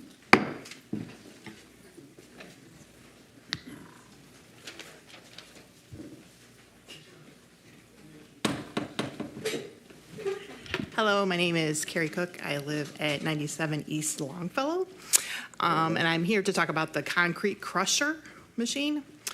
I've been living in my residence for over 20 years now, and probably about 3 weeks ago, I heard jackhammering starting at 6 o'clock in the morning and last till about noon on my Saturday off. Summertime, all my windows are open, I want fresh air, and all I hear is jackhammering nonstop. So I would just like to voice my concerns about agreeing to them to having a concrete crushing machine and what that will do to the community and to the residents that have been there for many years. It just does not seem fair that the noise intrudes on my time and my space in my home. That's all I have to say.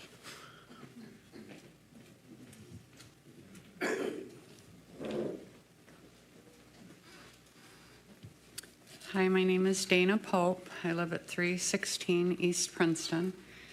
We are 4 or 5 houses directly behind that business. There has been cement crushing going on all of this time. This isn't something new. I've spoken to the code enforcement people many times, and they said all they can do is go out and have make sure that they're watering down the concrete so that the dust doesn't fly, and issue them citations or something like that. I've spoken to several people from code enforcement. Also, a fellow by the name of Robert that is dust control. The noise is horrific. It's the banging of tailgates, like she said, the pounding of jackhammers, let alone the concrete crushing itself. Roger from Dust Control, and he's something to do with the environmental protection for the dust situation that it creates, has told me that he's been doing this illegally for some time, that he has no permit whatsoever to do this. And that there's no one enforcing this, that people show up, give him a ticket, give him a warning, tell him to spray down the dust to keep the dust down. They leave and he continues right on. I can view his facility from my backyard. I see the dust clouds when the wind blows coming through my backyard. My back deck has a 1/16 of an inch of dust on it every morning that is concrete dust that's full of silica and toxins, and this is a great neighborhood. It's very diverse. There's older folks, there's younger folks, there's every color under the sun. And it's coming back when I think it's you all give out the little signs for. Thank you, ma'am. Your time is up, unfortunately.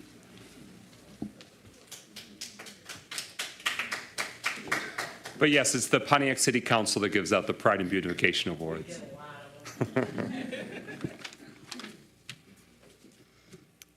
Bear with me, I'm going to try and read this because I knew I couldn't remember everything. My name's Patricia Tossi. I've lived on East Princeton at 114 East Princeton for 44 years. 1980, we moved in. I live, I believe, 4 houses just the other side of the railroad tracks from Dan's Transport on Columbia. Perhaps 9 years or so ago, neighbors came to these chambers to ask you to please do not allow this crushing operation to come to our neighborhood. It's there. Now we want to address the proposition of bringing in a crusher and the effect it will have on our neighborhood. And as my other neighbor said, they've already been crushing concrete over there for years. I am quite concerned about it, and having spoken to numerous other neighbors, not one has said they're in favor of it, and they too are concerned. Our once quiet neighborhood is no longer quiet, and you never know when the noise will be. It could be quiet a little while, and then all of a sudden, you're startled by this disturbing noise. I personally feel that this place is an eyesore. I feel like it doesn't belong in a residential neighborhood. We love our neighborhood. We love our neighbors. We have a good neighborhood with good neighbors. We all help each other. We care for each other. But this is making some of us want to move. I'm 70. I'm too old to move. I was planning to be in this house until I can't live there alone anymore, but I'm actually considering going somewhere else. Many of us, and myself included, have experienced congestion, stuffiness, draining sinuses, sneezing, coughing, scratchy throat, and we're saying, why are we experiencing this now? There's extra dust accumulation on our cars, and I'm wondering what are the contaminants that are coming from the crushing of used road materials if they're collecting materials from, for instance, I-75, I've been told, that's road materials that have been dripped on and salted and who knows what chemicals are in that, and then they crush them up and the dust goes, and we're breathing that. What are we breathing? What contaminants are we being exposed to? Thank you for your comments, ma'am. Your time is up.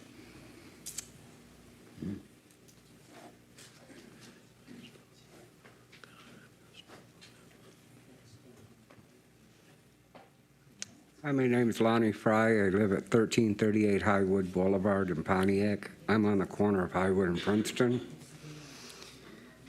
This is my backyard, plain and simple. My house is destroyed by this. I stood in opposition back in 2015 to get this to where there's no crushing done over there at that location. I stood and opposed to this business right from the very beginning, stating there was the wrong location for this type of industry. Jim Sabo from the building department said, well, it's an industrial plant. You see, it's zoned for industry.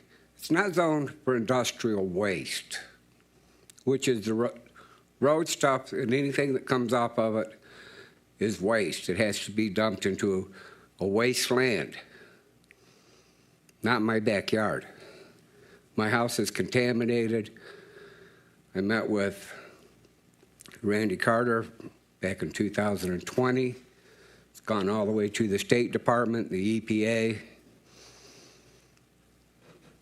Crushing right in my backyard.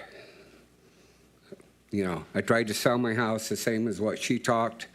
I'm locked in. I can't move because I'm a disabled veteran on comp and pension. It's destroyed me, it's destroyed my home, it's destroyed my future. I met with the realtor back last year. He stated, devalued my home by $20,000 right on the spot.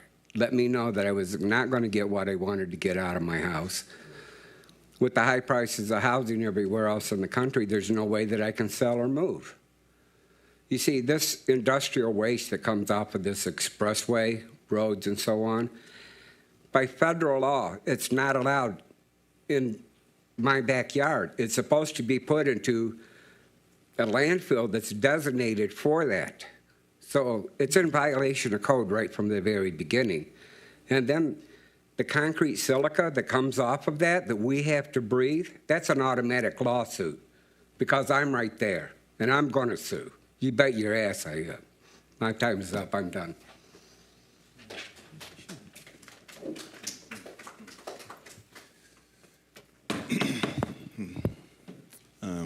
Carlton Jones, 1323 Oakland Drive again. You know, I had to step back and listen to some of the citizens, and anybody who can do some research that Pontiac has been up under a lot of environmental injustice. And some of us as residents are now sick and tired of it happening. And I think what you all have to do as far as when you're looking at these planning these projects, even our planning division, we're looking at how can we maintain the value that we've invested in this city.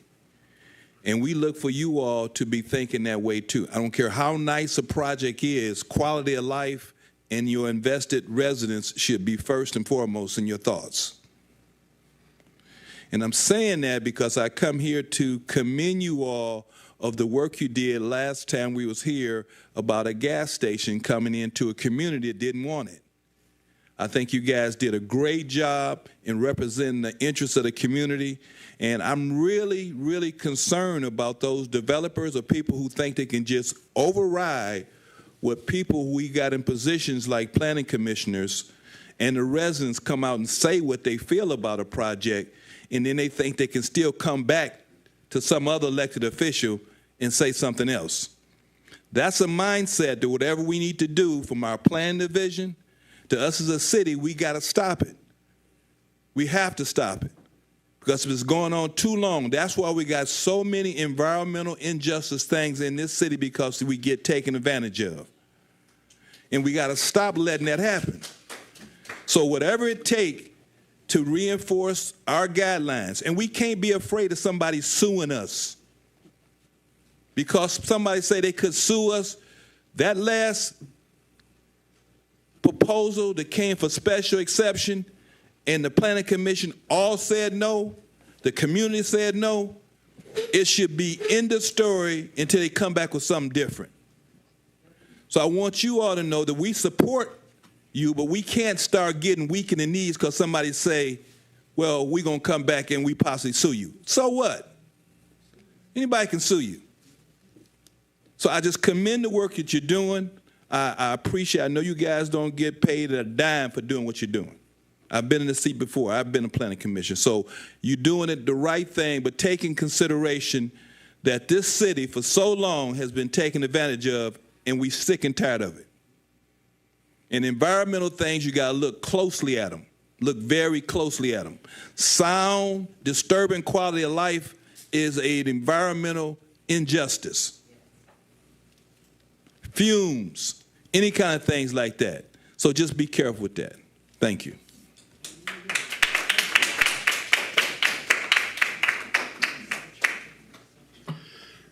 Thank you. My name is Jack King. I live at 301 4th Street. That's right across the street from this company. And not only the noise is bad, that dust that comes from that place is unreal. It covers your vehicles. I think it had a big impact on ruining my air conditioner because of the dust that builds up on the coils and everything. You can't go outside and mow your yard without ingesting big faces full of that dust. And my eyes start watering and running and burning, and you can't open your windows up for the dust that blows through into your house. And them trucks that come down Columbia run almost nonstop every day. I think the only time they don't run is on a Sunday. And you go down Columbia, there's big hunks of cement laying in the road up along the curbs and stuff. I know because I pull a lot of out there. But like I said, and they all said, the dust is a big issue and the noise is bad. That's an intrusion on our life, and we shouldn't have to live like that. And, you know, me, I don't want to move either. I've lived there for 25 years, and it's just getting worse over there. It's not getting any better. Thank you.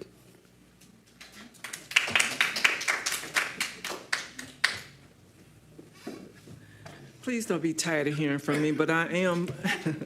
My interest is for the city of Pontiac. My interest is not so much because I'm running for any office, because I'm not. I'm not a politician and don't never intend to be one.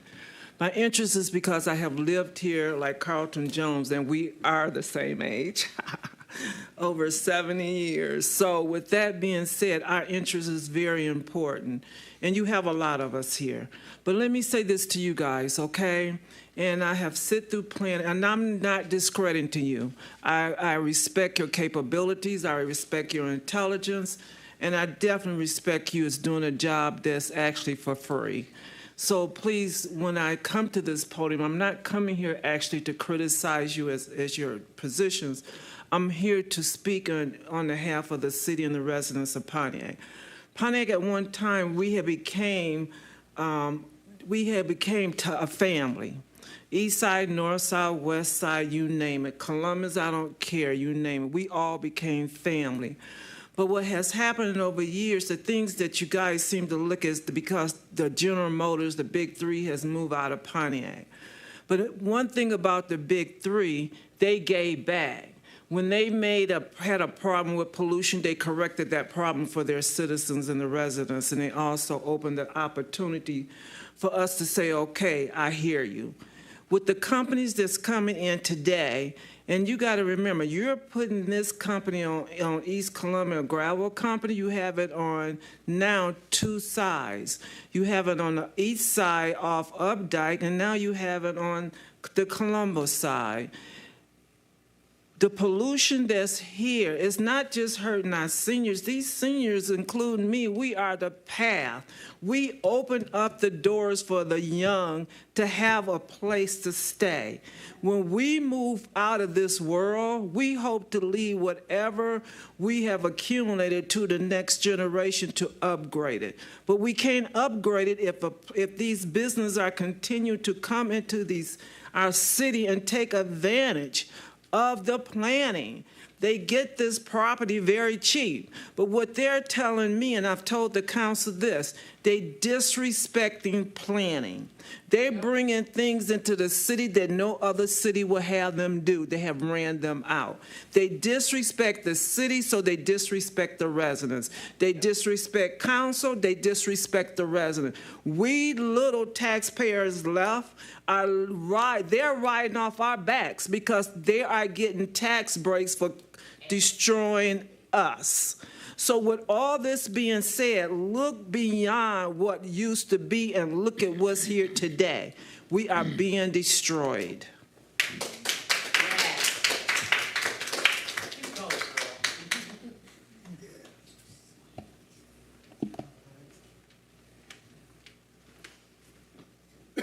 Sabrina Garten. I live at 45 East Princeton. And I just want to say, I don't know a couple people here, but all these ladies here are right. I was the young one when I moved in, and they were the old ones. Now I'm old, and thank God they're a little older. We still have block parties. We love our neighborhood. You guys, with the Honor health care for the seniors, the needy, that's a wonderful thing. Them wanting to build the senior apartments, you guys are all in. What about these people that have been there 40 years or better? I've been there 30 years.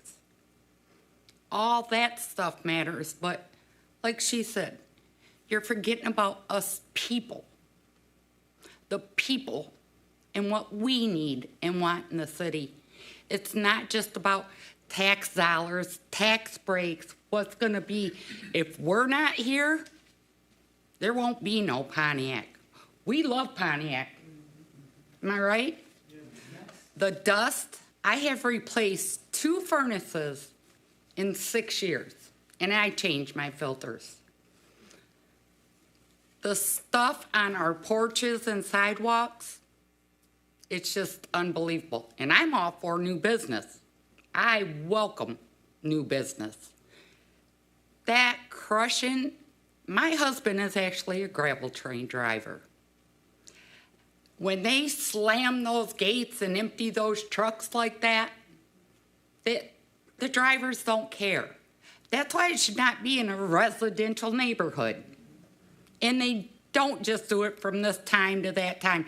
I've heard those 4, 5 in the morning wake me up from a dead sleep, and I didn't even know what it was. It just shouldn't be, and like I said, everything's good. Senior housing, medical care. What about your seniors and their neighborhoods?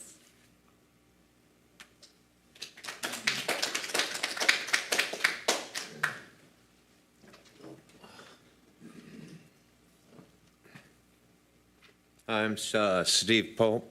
I live at 316 East Princeton. They start slamming their tailgates at 4 o'clock in the morning. 6 o'clock, they start jackhammering with a track hole. And then you get the dust.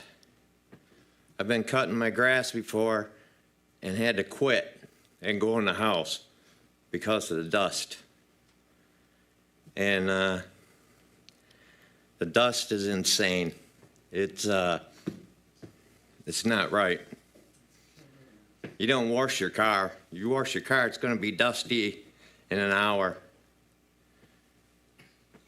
And it's not right. Something needs to be done.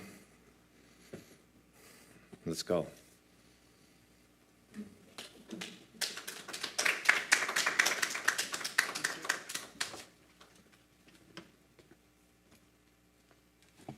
Is there anyone else who'd like to speak at this time? Okay.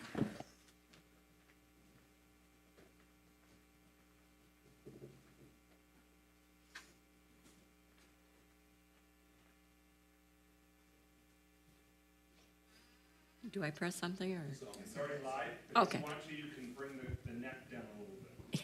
Thank you. Sorry, I'm short. I agree with everything that everybody said. I was born in Pontiac. I'm 77 years old. I went to all the Pontiac schools. I counted the other day, and I don't think there's a school standing that I attended. I'm a graduate of Pontiac Central High School and proud of it. Hooray, orange and black. Go Chiefs. Love you, Guy. Everything they said is true. I live at 110 East Princeton. That's my neighbor, that's my neighbor, that's my neighbor, that's my neighbor. And I have a dog, and he's called the neighborhood dog. He can go up to any one of those houses, and they will feed him. That's how much I live in that neighborhood. We've been there 33 years, and everything that they've said is absolutely correct. The dust is horrendous. The noise is terrible. And they have failed to mention the streets. I live on the dead-end street. We all live on the dead-end street. Price Street. Semi-trucks are not supposed to go down there, but semi-trucks go down there. We have cars. We have bumps. We have this. And yes, the dust is horrible.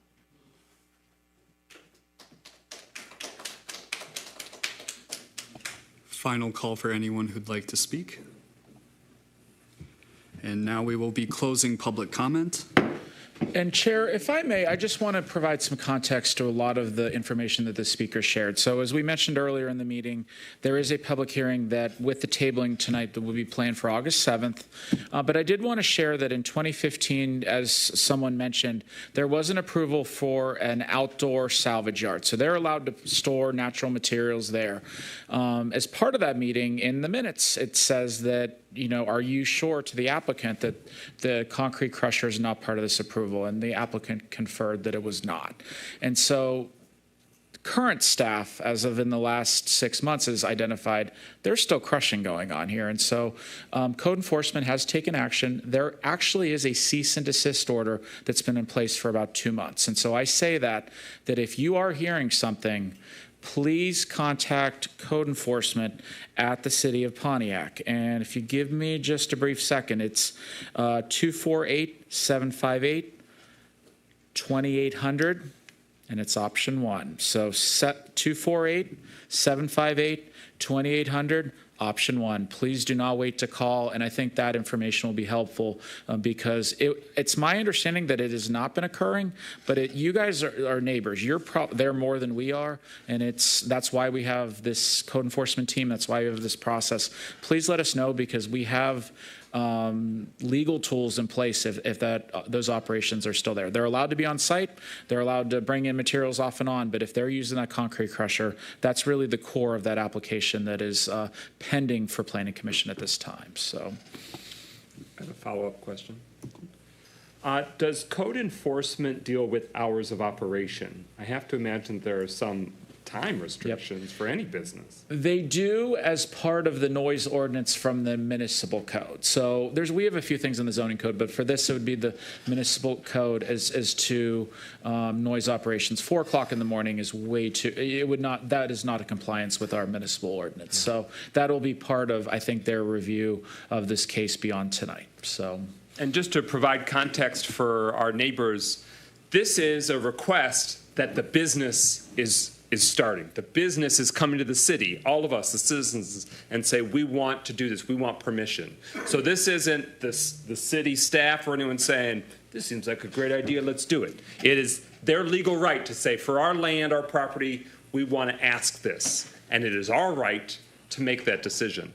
So I'm really sorry that you've had to deal with that. I'm really grateful that you took the time tonight to voice your concerns. My advice, citizen to citizen, is don't let this be the only time that you raise your voice. The squeaky wheel or the squeaky concrete gets the grease. So keep squeaking your wheels through the channels that you have.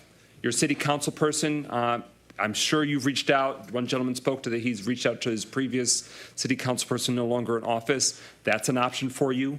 If there are vehicles that are traveling that are not legally allowed to be on Price Street or otherwise, the sheriff department non-emergency number can be called. Don't call 911, but the non-emergency number can be called. If there are other illegal or questionable activities, contact the authorities, and then keep calling when you're on the ground, your ears and eyes are right there.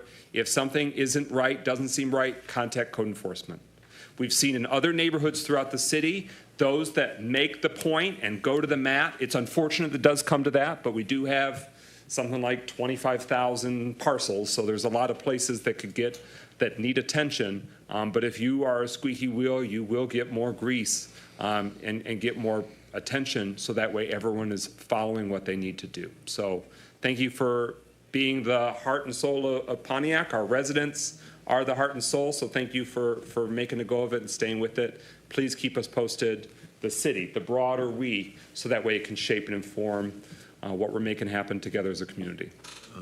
We hear you, Mr. Chairman. We're listening, but go to I don't think we'll go around and do full comments for this. However, before everyone who is here for this specific item leaves, I think I can speak for all of us that we really appreciate your passion for the quality and well-being of this community and for coming out and sharing your opinions tonight. As Commissioner McGinnis stated, we did not make a decision on this topic. It is going to be at the August 7th Planning Commission meeting, and that will be a public hearing where you will be able to come and speak again on this topic in front of the applicant as well. So please keep with it. We appreciate it. Just to reiterate, the telephone number was 248 758 758 2800. Option 1. That is the line for code enforcement for the city of Pontiac. Mr. Chairman, if I may. 248 758 2800. Option 1. Are your comments something that hasn't been stated yet? I think so. It really underscores the need for residents to stay involved and stay tuned. There's something called a master plan that's being developed in the city that we'll be looking for input probably in the next 2 to 3 months for. So if you, when you hear that, come on out, give your input, bring your friends, bring the input, and I think we're going to try and do a good job of trying to keep everyone up as to how that plan is developed. And that master plan talks about how we want the city to look in the future. So we need that input. I just wanted to throw that in. I just want to make a quick comment. Thank you for the residents that stayed. I understand the emotion. I understand when you've got a project or development coming in that's detrimental to your perceived detrimental to your, livelihood. So I appreciate you staying here. Just one point, Mike, who is the council person over this district? Councilwoman Kathleen James, District 4. Okay, just want to let you know that. You should probably get in touch with her and express your concerns to her as well. Thank you. Yes. I'll pull it up. It should be on the City of Pontiac's website, and you can find her contact information there. Can you hit the website there and give it to them? I think in the meantime, we will move on to our next business, which is old business. This will be application PSEP 24-003. This is for Design House Architecture for a special exception at 108 West Lawrence Street. This time we can have our application from our staff. All right, so this is a continuation from last month where the application was postponed. So the applicant is proposing to renovate and repurpose the existing 2-story structure at 108 West Lawrence Street. Excuse me. The existing building is nearly 60,000 square feet and will include a little under 300 storage units. This case was postponed by the Planning Commission on June 5th to give the applicant time to address some of the concerns identified by staff and the Planning Commission. Tonight, staff is bringing this case back to you with a recommendation to approve with 5 conditions. So first, for some background, the proposed site for the mini warehouse facility is on the north side of West Lawrence Street and the west side of the Canadian National Railroad. It's to the south of Clinton. It's an existing site. The subject parcel was conditionally rezoned to M1 in 2022. This rezoning was on condition that the site be used for medical marijuana grow, safety, compliance, processing, and/or transport. This never occurred, and so the zoning reverted back to C3 corridor commercial 2 years after the initial approval. Access to the site will be off West Lawrence Street. The structure comprises nearly the entire footprint of the parcel, and so parking is proposed to be on the interior. Customers will access their storage unit by entering through one of the red garage doors along West Lawrence and will park in one of the spaces found immediately upon entry. From here, customers access their units on foot. The property was previously used as a Salvation Army, and prior to this was used for manufacturing. It was built in 1940. This gives you an idea of where it's located in the city. You can see it's an extremely difficult parcel to work with. It is at the end of 2 dead-end streets. It fronts on the railroad. Let's see. There's no development to the north. There's some residential directly adjacent, and then commercial/industrial to the south. Here's where it sits within the zoning map. You can see it's primarily surrounded by C3, kind of that medium density commercial district. But the actual block it's on itself has a mixture of uses. Currently the property is actually zoned C3, so it should be red. But there's also some R3 and some lighter density commercial designations on the same block. Here is an image of the street looking northwest from West Lawrence Street. This is taken from Google Maps. It's from June 2019. You can see the state of the building. The sidewalk in particular is noticeably in poor condition, and in general, the building needs some love and care. Here is a photo taken in May of 2024. You can see the buildings are boarded up. You can also see, actually, sorry, this was taken today, right? I think this is from the applicant. So this was taken today. There's the poster right there announcing the meeting. This is to demonstrate that the applicant has taken your words to heart over the last month. They've cleaned up the site. Yeah, here we go. Here is previous and then current. And then previous and current.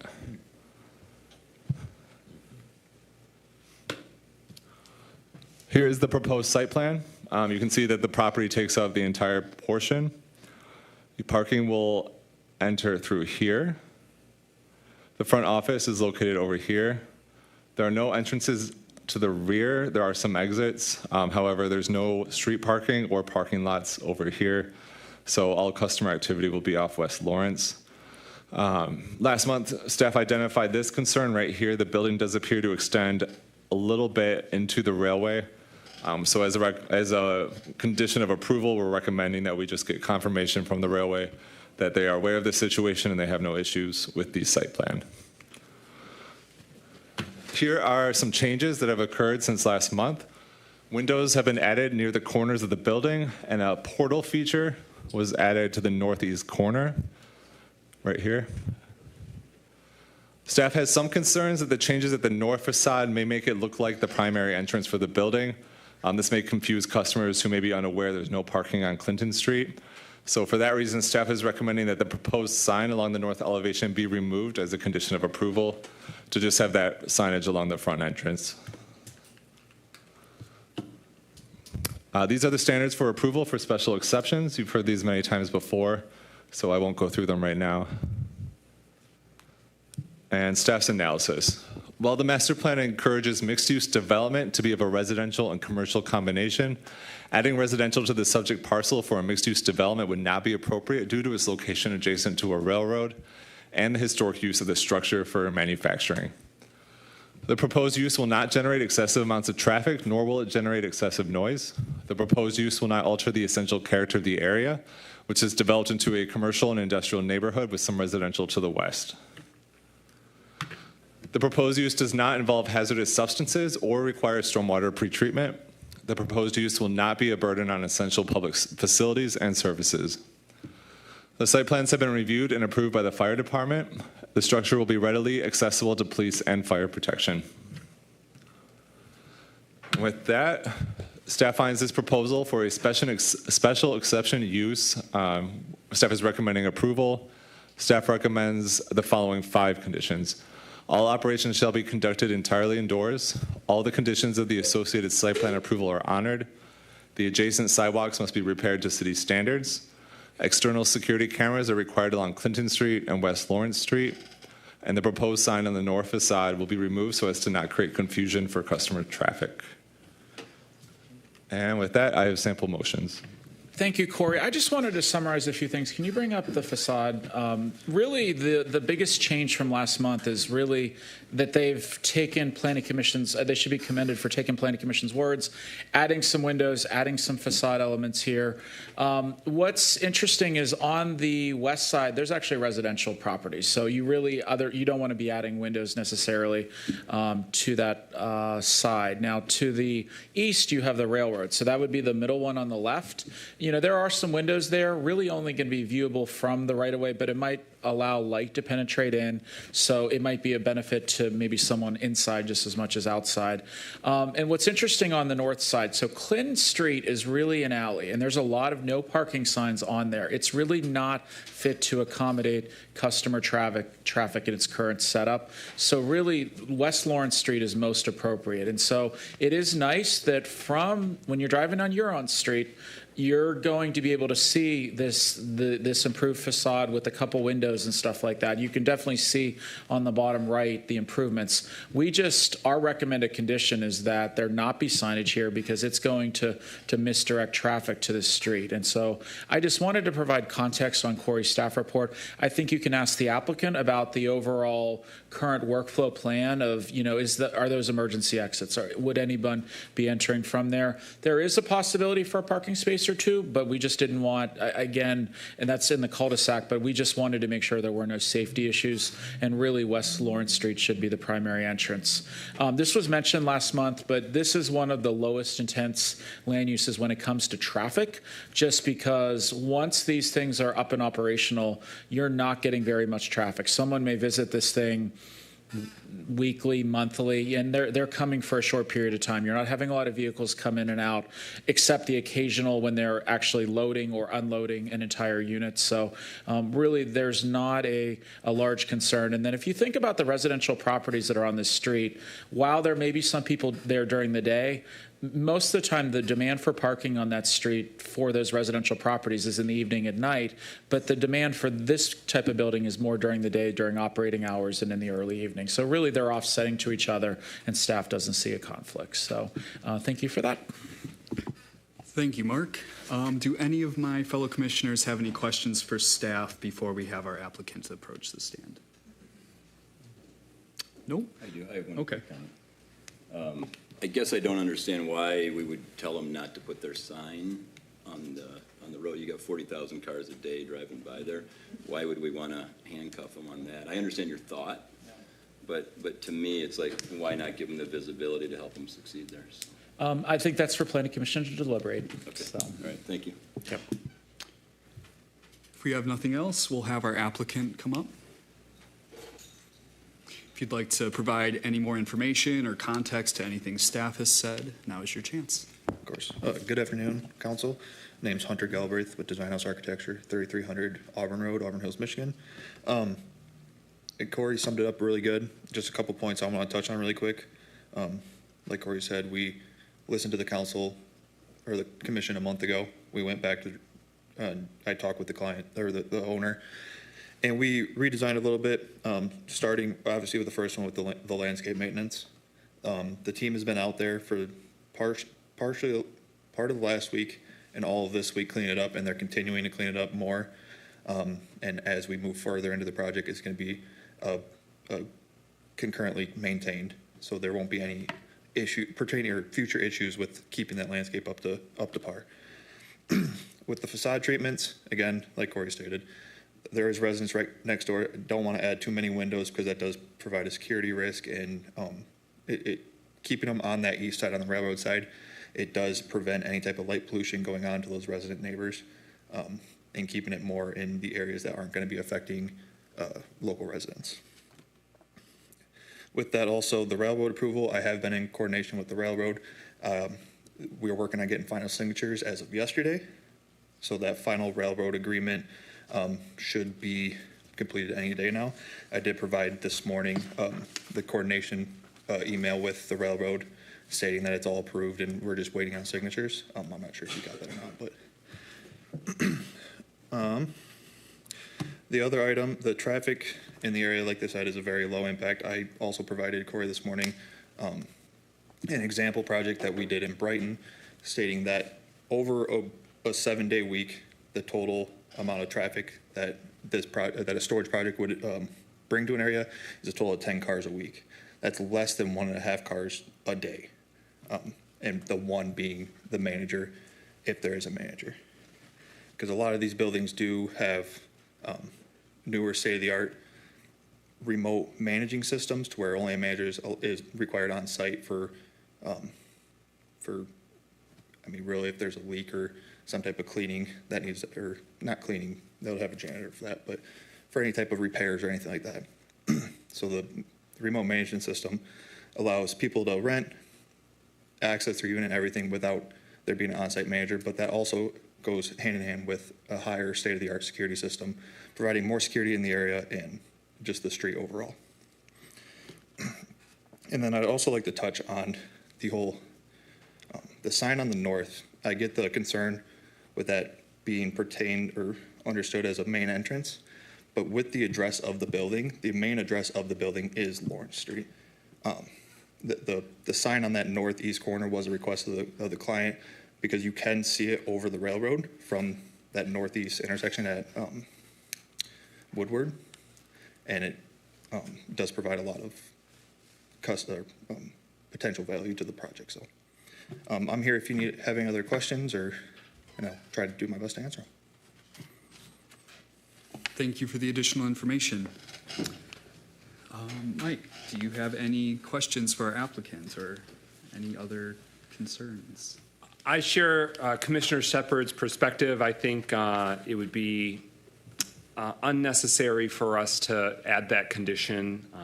I would still support the motion broadly if it was in there, but it would be my preference not to have that as one of the conditions. It would be on the applicant and property owner to obviously make it explicitly clear so that way your current or prospective customers don't get annoyed and inconvenienced. So I definitely encourage you to think strategically about how you, in a permanent way, convey that it is exit only, or that please visit Lawrence Street. It's a funky, old manufacturing wholesale warehouse plopped next to residential.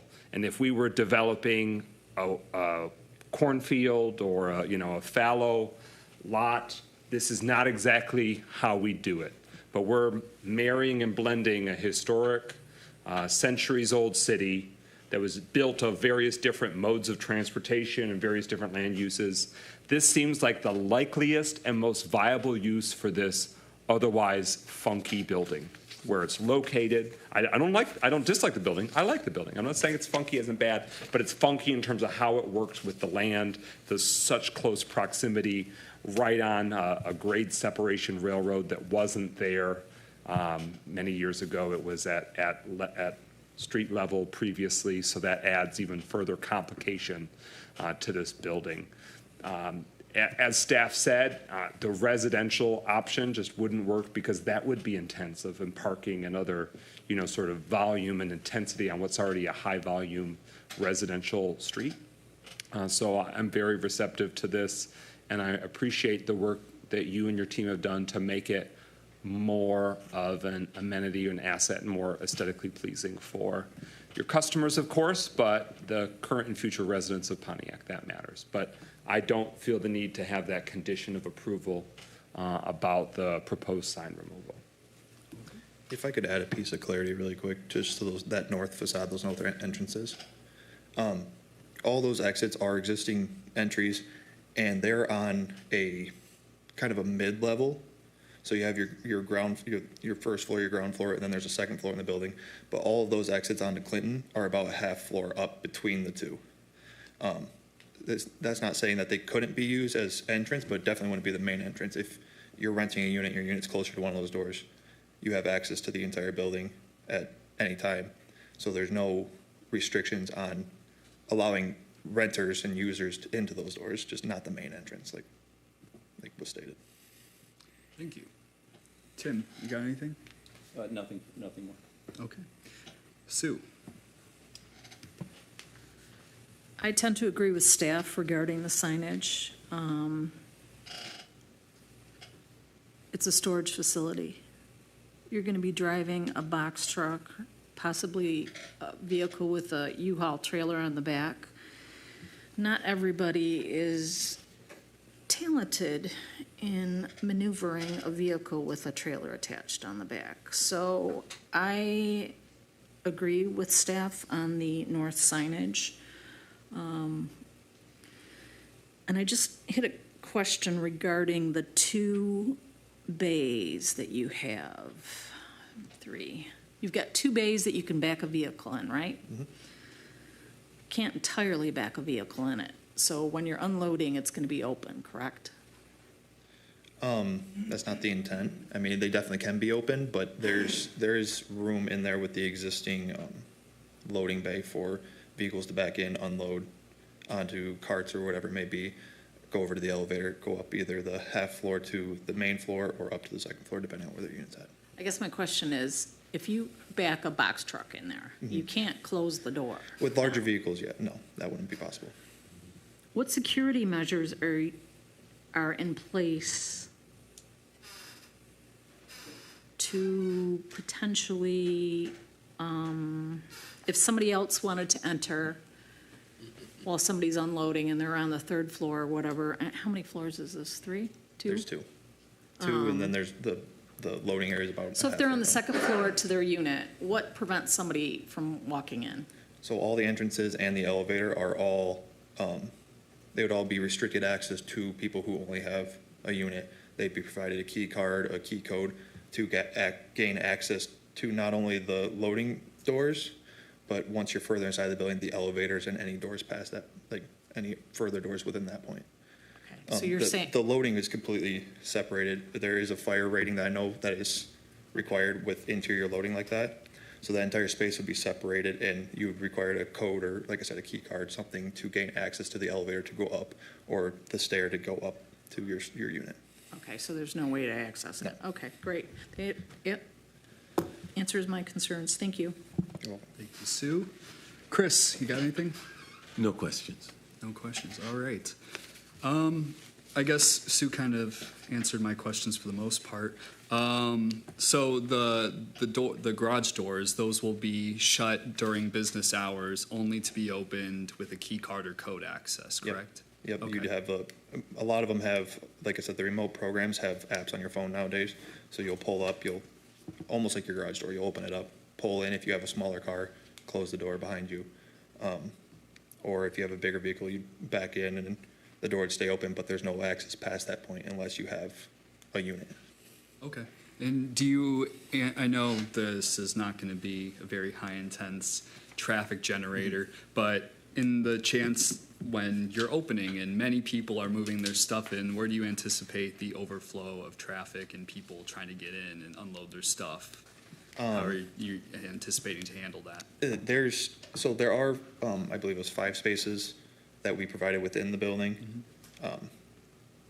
If we double park them, there's access to, some space that can be used on the street. But even at grand openings, a lot of these places, there's not a huge impact of traffic. Again, people look them up online. They can completely rent them online and then go the next day or go the afternoon. Most of the traffic happens on the weekends because that's when people aren't busy with work or planning commission meetings. But again, the traffic's a very minimal thing, even at the fresh start of it. Okay, thank you. No, this is not a public comment. Is there anything else that we need to deliberate as a planning commission before we move to a motion?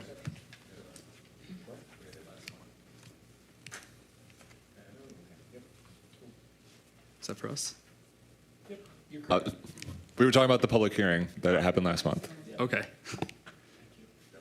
Would we like to deliberate the north sign, or do we want to just include as is as a condition? Do you want to pull up the slide with the motion? Do you want the conditions or the motion? Oh, it's not on the same page. Sorry, no. And you, because you're deliberating on an item but not given the final approval, you can, if you wanted to poll by motion, take a vote or something like that, you can easily informally do that. Vote? Yep. Okay.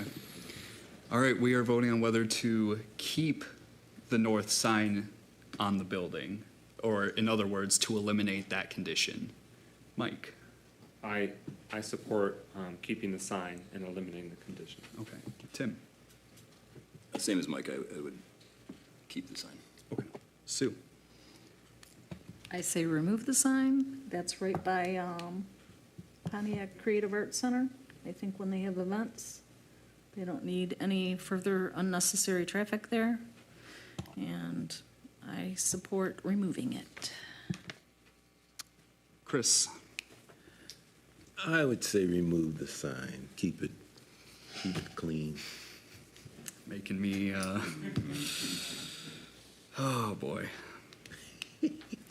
Would the applicant be open to committing, if the north sign stays, providing additional signage directing traffic to Lawrence Street? Yeah, that's no problem. Okay. Where would that be located? On the doors or the windows? It's on the north Property they side. control. We can't dictate or allow them to do right-of-way Right, or exactly. elsewhere. And this is only staff's opinion. That doesn't stop the traffic from going down the alley, and that's part of staff's concern. Again, the planning commission deliberate, but that was part of our, because people would see the sign, maybe they wouldn't have the GPS going, and they'd be visually drawn to that entrance, so. I think they do pick up the trash on that side. I think one of the trucks comes down and picks up the trash on that one side of the street. That is correct. And then they make the turn in that cul-de-sac and go back. I would just offer that the building that we're sitting in says Pontiac City Hall on the Woodward Avenue side, and no one can, does, or tries to use that entrance. So I just want to say that there is other examples of signage or identification of what a site is, or a business or a building or a function is on the well-trafficked thoroughfare, and it's more so like another, and again, Clinton isn't the well-trafficked thoroughfare, it's the line of sight for Woodward, Huron, et cetera, that they're after, and I think that is realistic. Piggyback on that comment? You want City Hall off the building? Just to piggyback off that comment, there is no parking on the west side of this building, but there is on the east side of the building. Can you clarify that? Are you referring to Clinton? I am referring to City Hall. Oh. Back at you. Point's well made. I was just trying to give it another vantage point. Snow out hustling Suzanne Sinclair. I guess I don't know why we would handicap a business, though. Like, why, it's such a hard location as it is. Why make it harder? Because what we don't want is a business that's not succeeding there. I get your point. And there's validity to everything you're saying. It's just, why would we not? They have Woodward coming in and they have Huron coming in, which is more than 40,000 cars a day. So why would we make it harder for them instead of easier to make this thing? To piggyback on that comment. Yeah. I think when you're looking for storage, you look it up online. I don't think you're going to choose it because you drive by it on the way home from work. I don't think you should hamper a street with unnecessary traffic. And if I may, I think by the time you'd see that sign, you're not rushing, you're not making a quick turn into that area. Because I think if there was a curb cut right there in the middle, I think that would be a bigger problem. But that's, again, it's up to the applicant, but A 10-second clarification. Clinton Street, you're calling it an alleyway, but at least it's called Clinton Street. It is Clinton Street. It is dedicated. There are a lot of no parking signs. It's really the back of a lot of people's buildings. Is it the access point for any of the residents along Lawrence? Like, do they pull from Clinton? I think there is one or two. One or two. Their access point is back there, though. Okay. Just because it's, again, presently a somewhat dormant street, the inconvenience will be to the person that drives there. So there is a nice little cul-de-sac there, so to turn your trailer around. But we don't know what'll come with the land north of it. I mean, we got to think about future use too. To piggyback off that comment, Clinton Street, the white building adjacent to Pontiac Center for Creative Arts, just was sold. So we don't know what that use will be.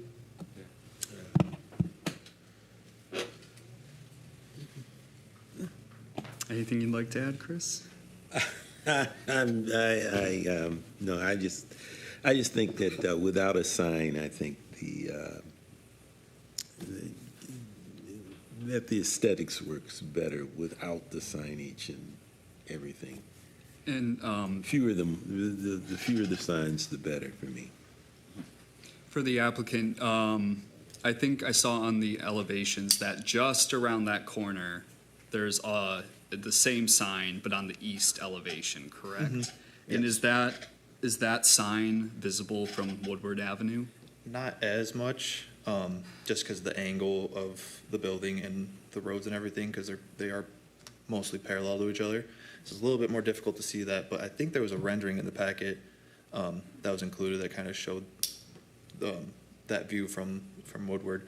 And just to provide clarity, or I guess an example, the sign, there's always, the signs proposed on the plans are always, could be manipulated in different ways to provide clarity to where the entrance is. We could always provide the address or, entrance off of Lawrence Street, just to provide further clarification for anybody who is driving by and would turn down that street, just to prevent the additional traffic on Clinton.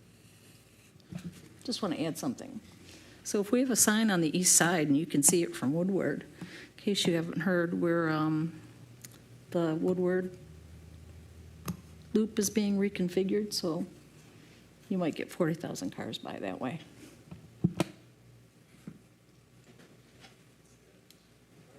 All right, well. I guess we didn't really get clarity. It's more of a coin toss, so if to move it along, I can make a motion, and then if it passes, it passes. Okay. And I would just defer, signage is not approved generally under a site plan. I think just staff had concerns with the special exception. They'd improved the aesthetics, but it was just the design of it. So the other signs, really are reviewed at a staff level unless a variance is requested. So I'll make a motion. I'll move the approval of the special exception with the following 4 conditions that I'll outline now, since they slightly deviate. That's okay. 1, all operations shall be conducted entirely indoors. 2, all the conditions of the associated site plan approval are honored. 3, the adjacent sidewalks must be repaired to city standards. And 4, external security cameras are required along Clinton Street and West Lawrence Street. Support. Give me 1 second.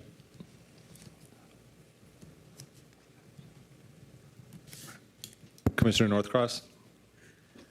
No to disapprove.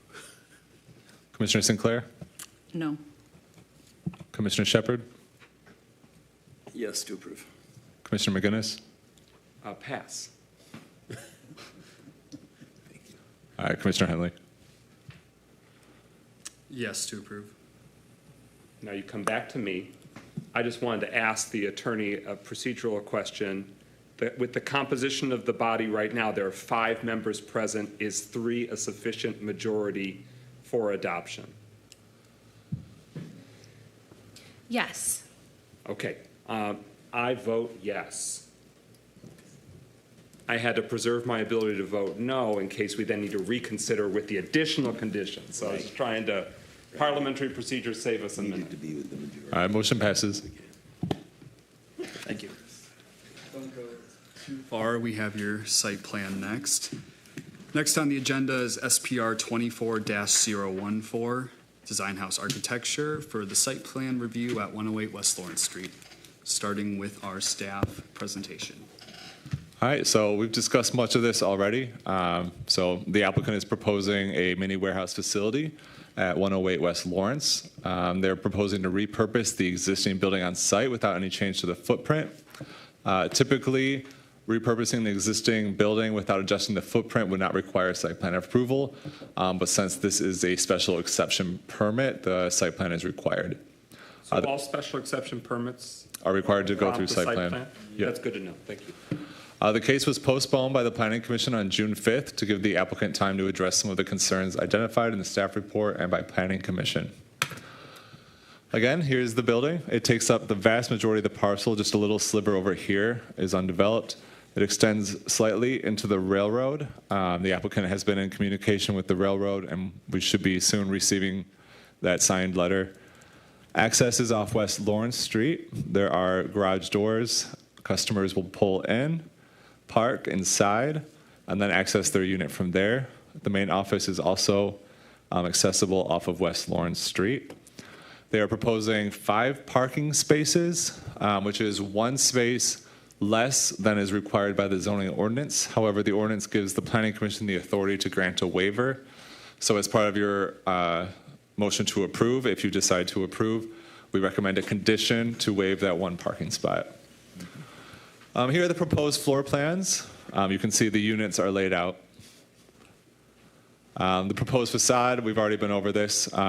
So the applicant, since the last meeting, has added several windows and that portal feature. Staff recommended removal of the signage. However, in the last motion, that did not go forward. So moving on to zoning ordinance compliance issues. In terms of dimension and development standards, while the building is grandfathered, the building appears to extend into the railroad right-of-way. This issue must be resolved, or at least confirmation from the railroad received prior to site plan approval, final site plan approval, that is. In terms of parking, the applicant will need a waiver of 1 parking space. The plans must be revised to indicate which parking spot is barrier-free and van accessible. At least 1 such space is required, and the striping color must be identified on the site plans. But in terms of the waiver, staff feels that it is a reasonable request, considering how infrequently storage units are visited by their customers. Landscape and buffering. Trees will need to be planted within the right-of-way between the curb and the sidewalk. The trees should be decorative understory trees and must be approved by the Department of Public Works. The weeds along the north property line must be removed, and the applicant has taken care of this. Excuse me. Exterior lighting. The proposed exterior lighting is at an appropriate height and location and appears to have a light intensity within the ordinance limitations. The proposed lights comply with the zoning ordinance's requirements for shielding. For standards of approval, in terms of circulation, the parking plan lacks designated barrier-free parking spaces. However, there is a space included in the plan clearly that's van accessible. We just need it labeled as such on the plans. For the building, barrier-free parking does not appear to be provided within the initial site plan. The building as it currently exists extends into the railroad right-of-way. This will need to be resolved. Natural features, the building is existing. There are no natural features on site in need of preservation. In terms of layout, the existing structure composes the entire area of the site, and no buffer is required due to the fact that all adjacent parcels are zone C3. Compliance with the zoning ordinance, plans will need to be revised to address the minor zoning deficiencies still outstanding. And 5, compliance with the zoning ordinance. The following information needs to be added to the site plans before staff can verify compliance with the ordinance. Gross and usable building floor area, waste receptacle location, barrier-free parking spaces, utility plan. And the following compliance issues need to be addressed: the parking space reduction and the labeling of the 1 barrier-free and van accessible space. And with that, staff summary. While the structure and layout seem suitable for the proposed use, there are still some concerns that need to be addressed before final site plan approval. Staff's review identified deficiencies in the site plan, including missing information, and the parking issue and the railroad issue. Our recommendation is approval with 7 conditions. Number 1, All conditions of the associated special exception are honored. Planning Commission approves the reduction of 1 parking space from the required minimum. 3, the site plans must be revised to label and dimension at least 1 barrier-free and van-accessible indoor parking space. 4, the color of the striping for the indoor parking spaces must be defined. 5, street trees shall be planted every 35 feet of street frontage along West Lawrence. 6, the weeds along the property lines must be removed. And 7, confirmation from the railroad that the existing building, which is partly on the railroad property, does not present a safety concern, has to be received by city staff. And then sample motions. At this time, are there any questions for staff regarding the site plan review? Chris. I have one, and it concerns, I'm a little confused about the barrier-free parking and how that translates into a person actually accessing the building. Will there be a ramp and something there at the barrier where the handicap parking or the barrier-free parking is located? As the person gets out of their vehicle, then what happens? Am I allowed to speak on that now, or do you want me to? Yeah. So the ADA parking space is located directly next to the elevator. So the elevator will be designed so it has access to the parking spaces, go up about a half floor to that first floor and go all the way up to the second floor. The office space also has a ramp off the back of it, and there's a direct path from where the elevator goes up to that half floor to meet the first floor directly to the office entry with that ramp. So. Okay, I think that was said before. And just it's an interior ramp, if I didn't clarify that. So. Thank you. No other questions for staff? Are there any questions for our applicant? Sue, you got anything? You looked like you were No questions? All right, well, I think we can entertain a motion. I've got a motion. Let's hear it. I move to approve the requested site plan for a mini warehouse facility at 108 West Lawrence based on the findings of fact identified in the staff report and with the 7 conditions outlined in the staff report. Support. Commissioner Henley. Yes to approve. Commissioner Sinclair. Yes to approve. Commissioner Northcross. Yes to approve. Commissioner McGinnis. Yes. Commissioner Shepard. Yes to approve. Motion passes. Congratulations. Thank you. We look forward to your business coming to Pontiac. All right, moving on, we have our last item of new business, which will be SPR 24-018. This is a site plan review for Gumma Group, I hope I said that right, at 805 Baldwin Avenue. And this request is for an expansion to the existing convenience store. And he wasn't introduced at the beginning, but I would like to reintroduce Planner Justin Curry. Welcome to give tonight's presentation. Apologies, Justin. Hailing from Grand Blanc, Michigan. Flint, Michigan, to be exact. Okay. So first and foremost, thank you for your patience. Today we will be discussing the preliminary site plan application as previously mentioned by Planning Manager Mark Yandrick, Mr. John Guma, and Jason Kaji. Application number SPR 24-018, site plan review for 805 Baldwin Avenue, and they are looking to expand on an existing liquor store, which is a C1 zoning district. The square footage here is 3,988 square feet. 0.42 acres to be exact. And both applicants are proposing an expanded convenience store with an office space with future plans for a pharmacy and fuel pumps, which are not included within this application that we will be discussing today. Mr. Guma and Jason Kaji, the applicants, successfully petitioned for 2 variances on March 18th of this year, which were approved by the ZBA.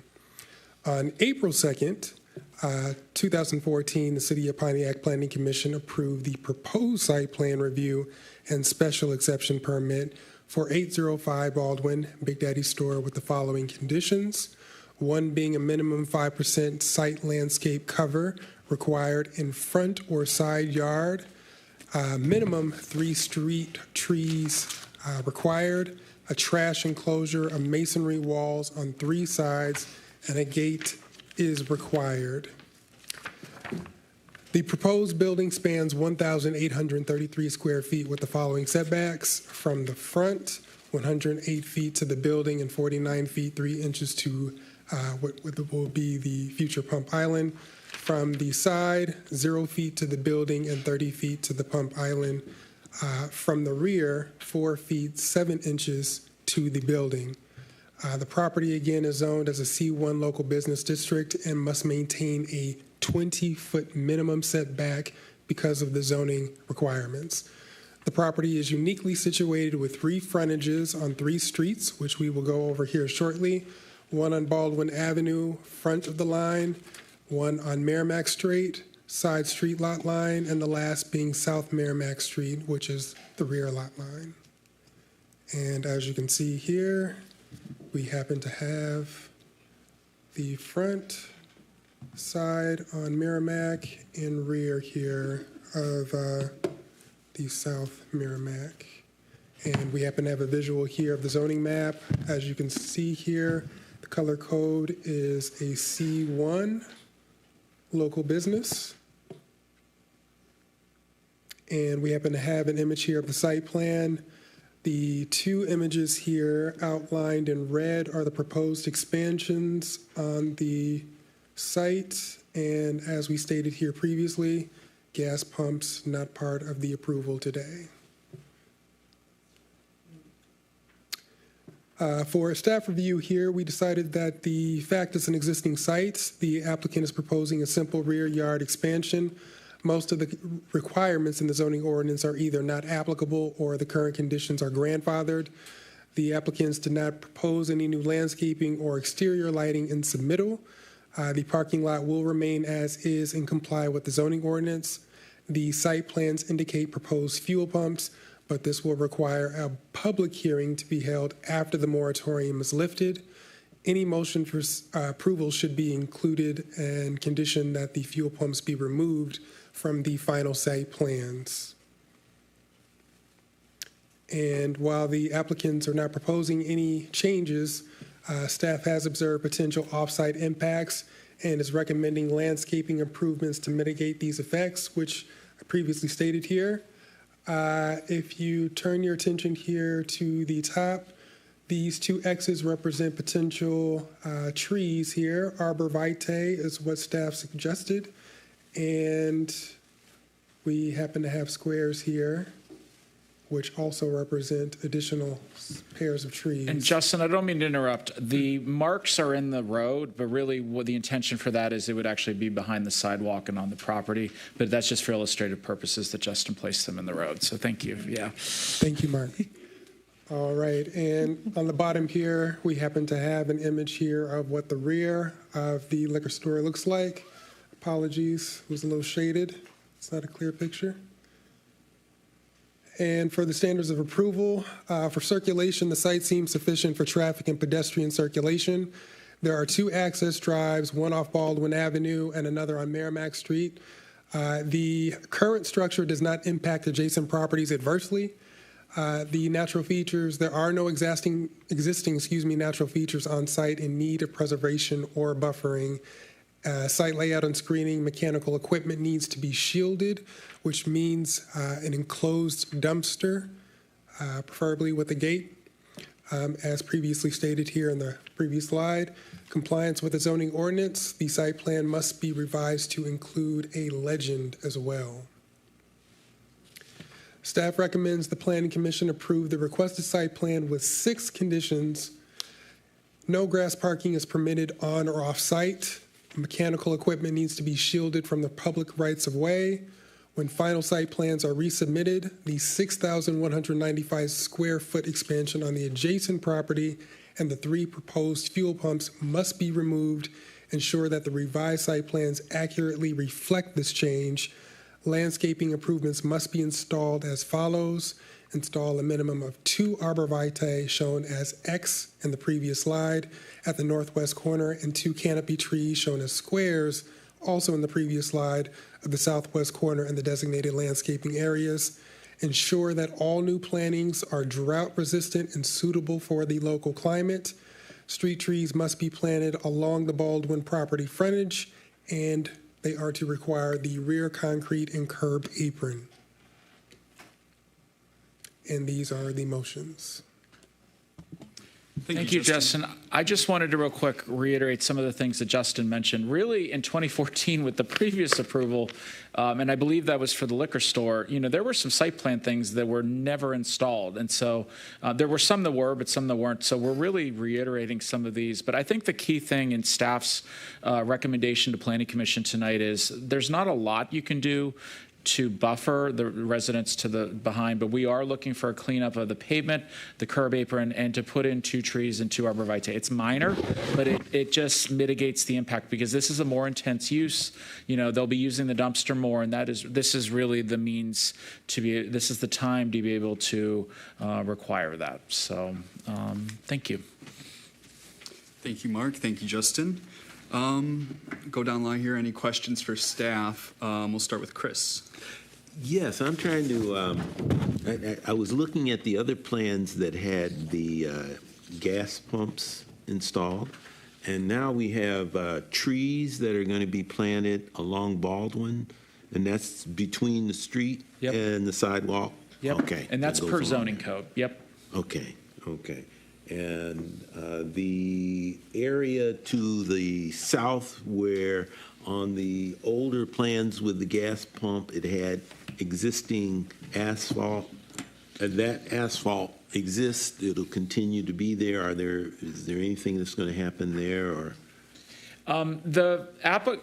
We actually received an application on Friday from the building department for a pharmacy. And at first we thought it was part of this building, but we were informed today it's actually part of a future building on this parcel to the south. So, I would anticipate another site plan that potentially may have a fueling center once the moratorium is lifted. We potentially may have a site plan for the new building for the parcel to the south, but that's not for anything for review tonight. So the building layout plan that we have, the floor plan, that's correct? Correct. Okay, okay, great.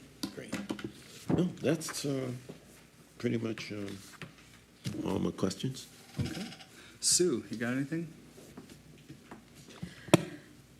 I'm wondering why you go to ZBA for setback variances before you come before planning. If you could answer that question. Typically, variances, we've had a few that have gone afterwards, but typically they're getting the approval to do that, because if they don't get those variances, they need to comply before it comes to Planning Commission.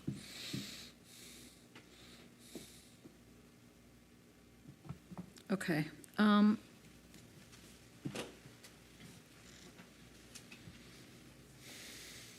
reserve my comments until the applicant presents. Thank you.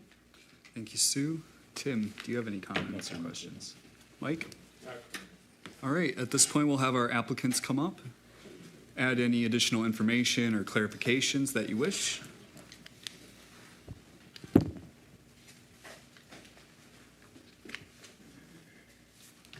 Good evening. My name is John Guma.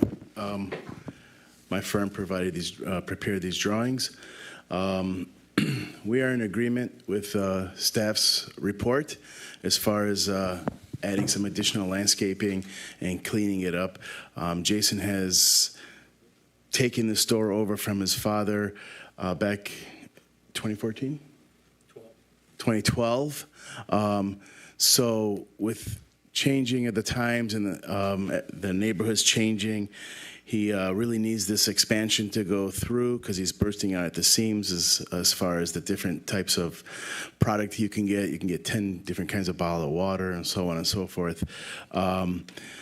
So he really needs this expansion for the neighborhood to bring in a more variety of products and goods. And he's going to be updating the whole interior with new coolers, new HVAC, and so on. The gas station is no longer part of this proposal. And I think there's a bit of a confusion as far as the north side? Yeah, Yeah.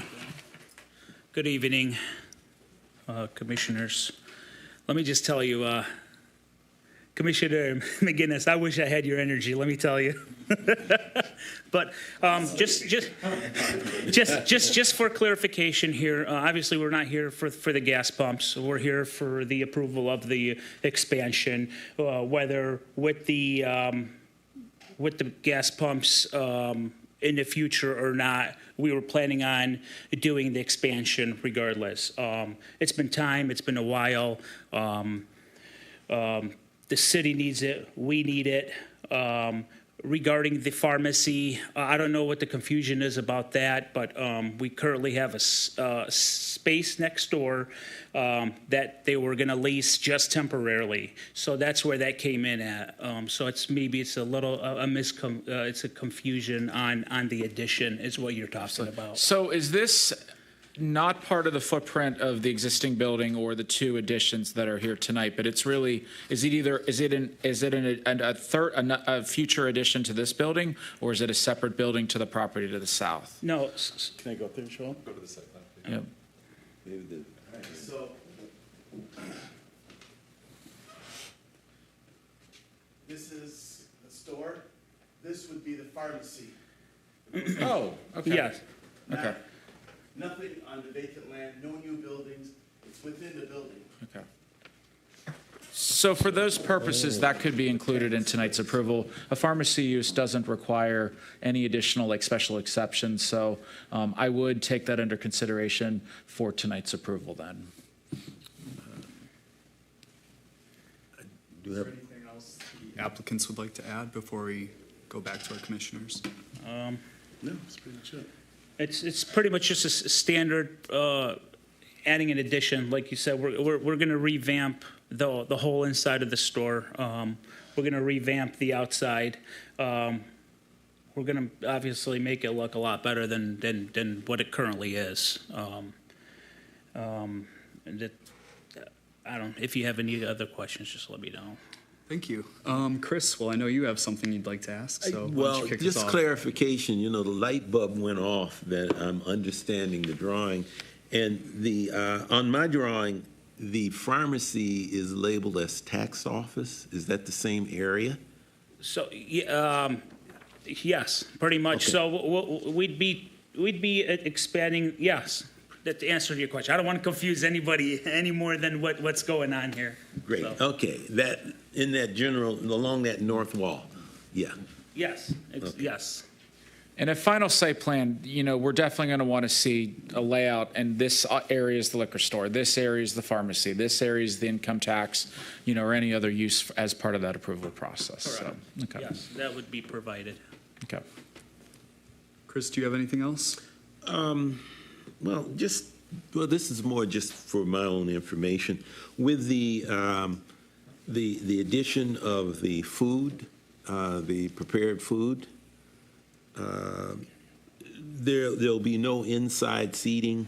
No, it would be strictly carry out only, and not only what John had mentioned as far as goods. We're planning on bringing. So there's a large population of Hispanics now, and we're trying to bring in more product for everybody, for every ethnicity, for everybody. So that's the whole reason why we need the expansion for bringing in different inventory, bringing in just different products for the needs of everybody. Since we have a lot of people that walk to the store. I know there's a grocery store right next door, but they close a little early, so we're there. So we're just trying to provide a little more inventory and more more, I should say, convenience. Yeah. Okay. Thank you. I was just looking for, I see that you are putting in a bathroom, but that'll probably be reserved just for the employees of either the one bathroom on the south side will probably be just for the employees cooking. Correct, because because it's going to be a carryout, yes, sir. And then the one on the north side, excuse me, that wasn't the south side, it was the east side of the west side of the building. And then the north side of the building, that bathroom is just probably be restricted mainly for employees again. Yes, probably. It would be for the pharmacy. Tenant. Or the tenant that'll be there. Ah, okay. Yes. Thank you. Thank you. Sue, do you have anything? Yes. Do you own the property to the south? Yes. Okay. I was going to ask because your curb cut is split right down the middle of your property line. Yeah, so in the past, Commissioner, in the past it was a single lot, and then we split it back in 2008. We had a deal we had made with Family Dollar, and then it didn't work out. So that's why it stayed split. But yes, I do own the property next to it.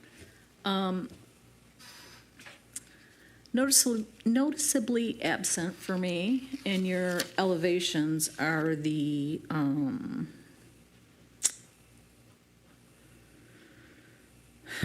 let's see, north, south, the west elevation. You have a significant elevation change back there. Yeah, it's what was the Justin, can you bring up the slide from the west elevation? So we have a basement in the store, so it's like a walkout basement. That's why the elevations are like that. And then the south of the building, the elevations do go down what 5 or 6 feet every. Significant drop. The other thing is, the Zoning Board of Appeals has already granted you your setback, and the portion of the pharmacy that you are proposing is adjacent to the sidewalk. I don't care for that for security reasons. I kind of want to know what, if I was walking, I would want to know what's coming around that corner. You don't have any lighting proposed on the pharmacy. I believe the lights were submitted, a part of this whole thing. I didn't see it up here. Coordinate that with but I believe doing construction documents submittal. I'm only seeing 2 wall sconces on the new proposed addition, and not on the addition that is adjacent to the sidewalk. We would Trust me, it's going to be flooded with lights. Obviously, not to impact the resident, the wall packs, not to impact the residents, but it's if you pass by there right now, it's pretty lit. It's very shielded, pretty lit with a heavy surveillance. No offense to you, I'd like to see it on paper. Sure. Yeah, that's not a problem. We can provide that for you.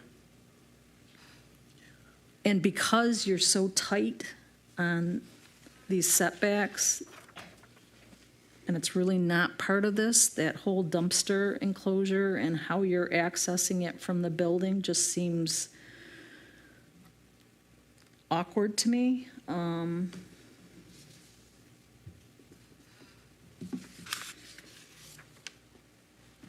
I guess you do have a overhead door there. For me, I would really like to see this for final site plan approval. And I think the arborvitae in the back, because you're right on the property line. I believe, I'll just be blunt, I think it's a waste of money. I think if you put arborvitae back there, they're just gonna die. I think I would rather see 1 tree swapped for the 2 arborvitae, just because the salt when you plow and things like that. Those are my comments. Thank you. If I could just add, a tree is not feasible where the arborvitae are proposed by staff just because of the power lines that are there and some other elements having to do with the right of way. So we were trying to find a species that was kind of small, thin, but still provided a little coverage to the fencing and the rest, the building and the rest of the site. But I mean, I hear your concerns. Variances, we can just move it over a little. Thank you. Thank you, Sue. Tim, do you have any questions or comments? My only comment would be materials. Like, maybe next time, let us know exactly what you're doing. Is this pretty realistic as far as what you're using? A lot of stone. Yeah, stone and what's the siding you're using? Commercial grade Nishiha. I don't know if you're familiar with it. Hardy siding. Okay. It's the half-inch stuff, thicker commercial grade. I mean, I think that's what we're going to be looking for, especially next time, is just make sure it looks nice. Sure. But everything else looks great. Thank you. Thank you. Hold on, let's just get through everyone first, and then we'll come back to you. Mike, do you have anything?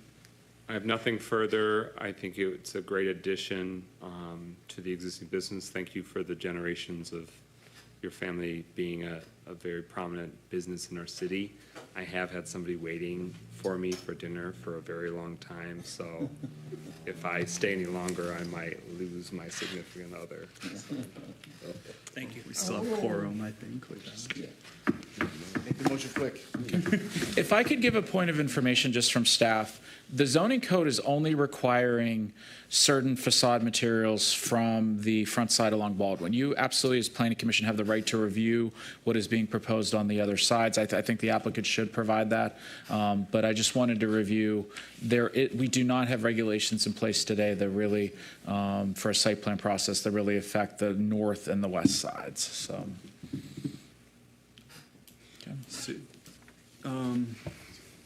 Do you have something really quick to add? Can you clarify what Tigerwood siding is? Just curious. I'm sorry, one more time? What's Tigerwood siding? It's just a pattern of it. It's Nishiha, which is very common. McDonald's uses it, Arby's, O'Reilly's. It's very thick. Thank you. You're welcome. All right, well, got to get Mike out of here, so we'll take a motion. I do have one other question now. In the flow of things, will this? I think Commissioner Sinclair brought up a good point. Will we see the final site plans? I believe you can make that as a condition of the motion, if I'm correct, not mistaken. Yeah. So if you want to see it, you can make that in your motion. Okay. Why don't we do that? I'll make the motion with that. Okay. Good. I move to approve the requested site plan for an automobile filling, is that what I'm saying? I move to approve the requested site plan for a convenience store expansion, office space, and pharmacy at 805 Baldwin based on the findings of fact identified in the staff report and with the condition outlined in the staff report, as well as a final condition that the final site plan review be required to come to the Pontiac Planning Commission for review and approval. Support. Commissioner Shepard. Yes to approve. Commissioner McGinnis. Yes to approve. Commissioner Sinclair. Yes to approve. Commissioner Henley. Yes to approve. Commissioner Northcross. Yes to approve. Motion passes. Thank you. Congratulations. We look forward to seeing your final site plans. Thank you. Thanks for your patience this evening. All right, with that, we can move on to our second to last agenda, which is just staff communications. All right, so our monthly updated Planning Commission updates from City Council really to review, and I really only have one big one that was actually adopted last night. There is now a moratorium, 3 moratoriums in place. We have a 6-month moratorium on places of assembly. These are not uses that normally come to Planning Commission, but this is a wide range of entertainment halls, banquet centers, things like that. It doesn't excluded from the moratorium. It still would be allowed as theaters and performing arts centers, but we were just finding it was so vague that we wanted to make sure we weren't approving things that could become nuisances. So 6-month moratorium. We're not even accepting applications. The second one is automobile service facilities and tire shops. So this is car washes, car repair, fueling centers. We are not accepting applications for 9 months, and this is based on the volume. We have had 9 informal inquiries. These are things that we haven't even gotten applications for, and staff really proposed this to City Council to say, hey, we've got to take a time out because we can't have these corridors just littered. I mean, it's a good service for the community and visitors, but we just can't have them littered with service centers and automobile service centers and gas stations. However, any current application is allowed to proceed, and that includes 382 Franklin. So the Planning Commission made the decision on June 5th. On June 14th, City Planning staff received a formal appeal from the applicant. Now, most appeals go to the Zoning Board of Appeals. This is, in the zoning code, goes to City Council. That was set for July 30th. So City Council will be reviewing the same special exception conditions the Planning Commission did. So the last moratorium that was also approved last night is a 12-month moratorium, and these are on small box discount stores, which are commonly known as dollar stores. We have a lot of them in the city. There are some studies that staff has found that it just causes negative consequences to the surrounding areas. So we are not going to see any new applications or expansions to that. So if you have any further questions about moratoriums, let me know. But I just wanted to pass that we did it as an emergency ordinance, and that's really because if you went through a normal process of having public hearings and 2 readings, we'd be getting a bunch of applications, and it defeats the purpose of having a normal moratorium. Master plan update and Planning Commission involvement. I want to go a little deeper with you. So Planning Commission or City Council approved a little over a month ago the contract with McKenna. Part of that contract, once it got signed, is once the kickoff meeting with staff started, that's when the 9-month window started. So on June 21st, we began that. That started our 9-month process. Now, we have some stakeholder committees and subcommittees that are formed. We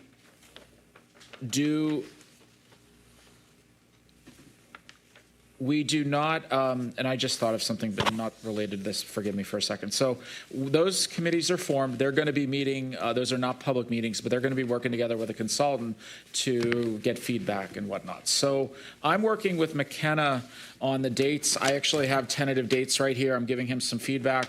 But on July 23rd, it appears that we will be presenting to City Council really the first touch base of what's going on, what the dates are in the process. Planning Commission as a whole will be meeting 4 times with McKenna. Now, the last 2 will be considering a full in-depth review of the master plan, and then the second one is adoption. But we are tentatively planning one potentially in August and a second one potentially in November. That it's really it's an in-depth review of the master plan, the goals, strategies, objectives, and really to proceed forward with that. I will be giving regular updates to this commission just to understand how things are aware. I do want to share that Commissioner Northcross and Commissioner Parlov are the representatives from Planning Commission on the key stakeholder group. We have 2 representatives from City Council as well. So and really, this is slated to go forward March, be approved, hopefully, March of 2025. So I know there's a lot of work to be done. I'm looking for, we really have a very involved process, and I really want everyone to get engaged as possible, provide feedback as much as possible. It's going to be a challenging process, coming to consensus, but I really look forward to working with the leaders and the members of the community and the residents that are providing input on that master plan process. Again, I should have more dates, though, in about 2 weeks. The last item, and I want to share this with the formal item, is 94 Dwight. So this was recommended with a split approval and denial at the June meeting. The applicant, or I believe it might have even been the May meeting, the applicant was trying to get concrete numbers about number of units, number of parking spaces. I do want to share that staff made an error that they are not eligible in this location as a multifamily to have P1 parking. And after 148 Howard came forward with that event facility and the laundromat, if you remember, around January this year, we had P1 on our minds as a possible off-site across the street parking space. This item is coming back to Planning Commission on July 24th. They are coming back with just the 3 parcels on Mark and then the 2 main ones where the building is for R3 zoning. What should be coming back is very concrete evidence. This many units, this square footage, this many parking spaces. As part of that, they're going to need waivers in the future for setbacks. They're going to need waivers in the parking for the number of parking spaces. But in order to develop this in a suitable way, staff feels, at least conceptually, that they need to include this as part of it. They did have the option to go to City Council with the 2 recommended approvals, but they decided to come back to Planning Commission because we had to have a public hearing since the request is to rezone a different property. The property on Liberty is not part of the zoning request at this time, so we'll have a public hearing on July 24th, and then we'll go back to City Council further. I'm happy to take any questions you may have. I just want to make sure we're not deliberating until that public hearing exists. So. Question, is new signage being put up for the residents? Absolutely, yep. And really, it's the same sign, just an updated date, so. Has the sign been up there that whole entire time? Do you know? Yeah, most of the signs in the city have, but we'll have to, we can have a process of confirming that, so we'll ensure that that's been done. Will the residents be notified? It's already been mailed. Okay, Yep. thank you. Yep. So this is a new public hearing, so. This will be at the Wednesday or the July 24th special? Correct. So that is the next meeting we have. There are 3 items that we have on there, 2 public hearings, both for rezonings. We also have a very small rezoning at 221 Baldwin. It is not a conditional rezoning. I just wanted to kind of flag that for you guys. And then we have an informational session about another rezoning elsewhere in the city. We're potentially going to have McKenna come in for the master plan discussion, but I don't know yet. I can't confirm that. So right now we're looking at 3 items, so a little bit of a smaller agenda on the 24th. And then the deadline was this week for the August 7th meeting, so we're going to be compiling things this week for that meeting as well. We appreciate everything Planning Commission's doing. We know a lot of cases are coming forward. We're taking a lot of public comment, but we appreciate everything you're doing to assist development in the city and to review these cases. So. All right. If that's it for staff communication, I think we can adjourn. All in favor? Aye. Aye. I need a support. Oh, support. I'll Thank you. support it. I'll support it. Nice job. Okay.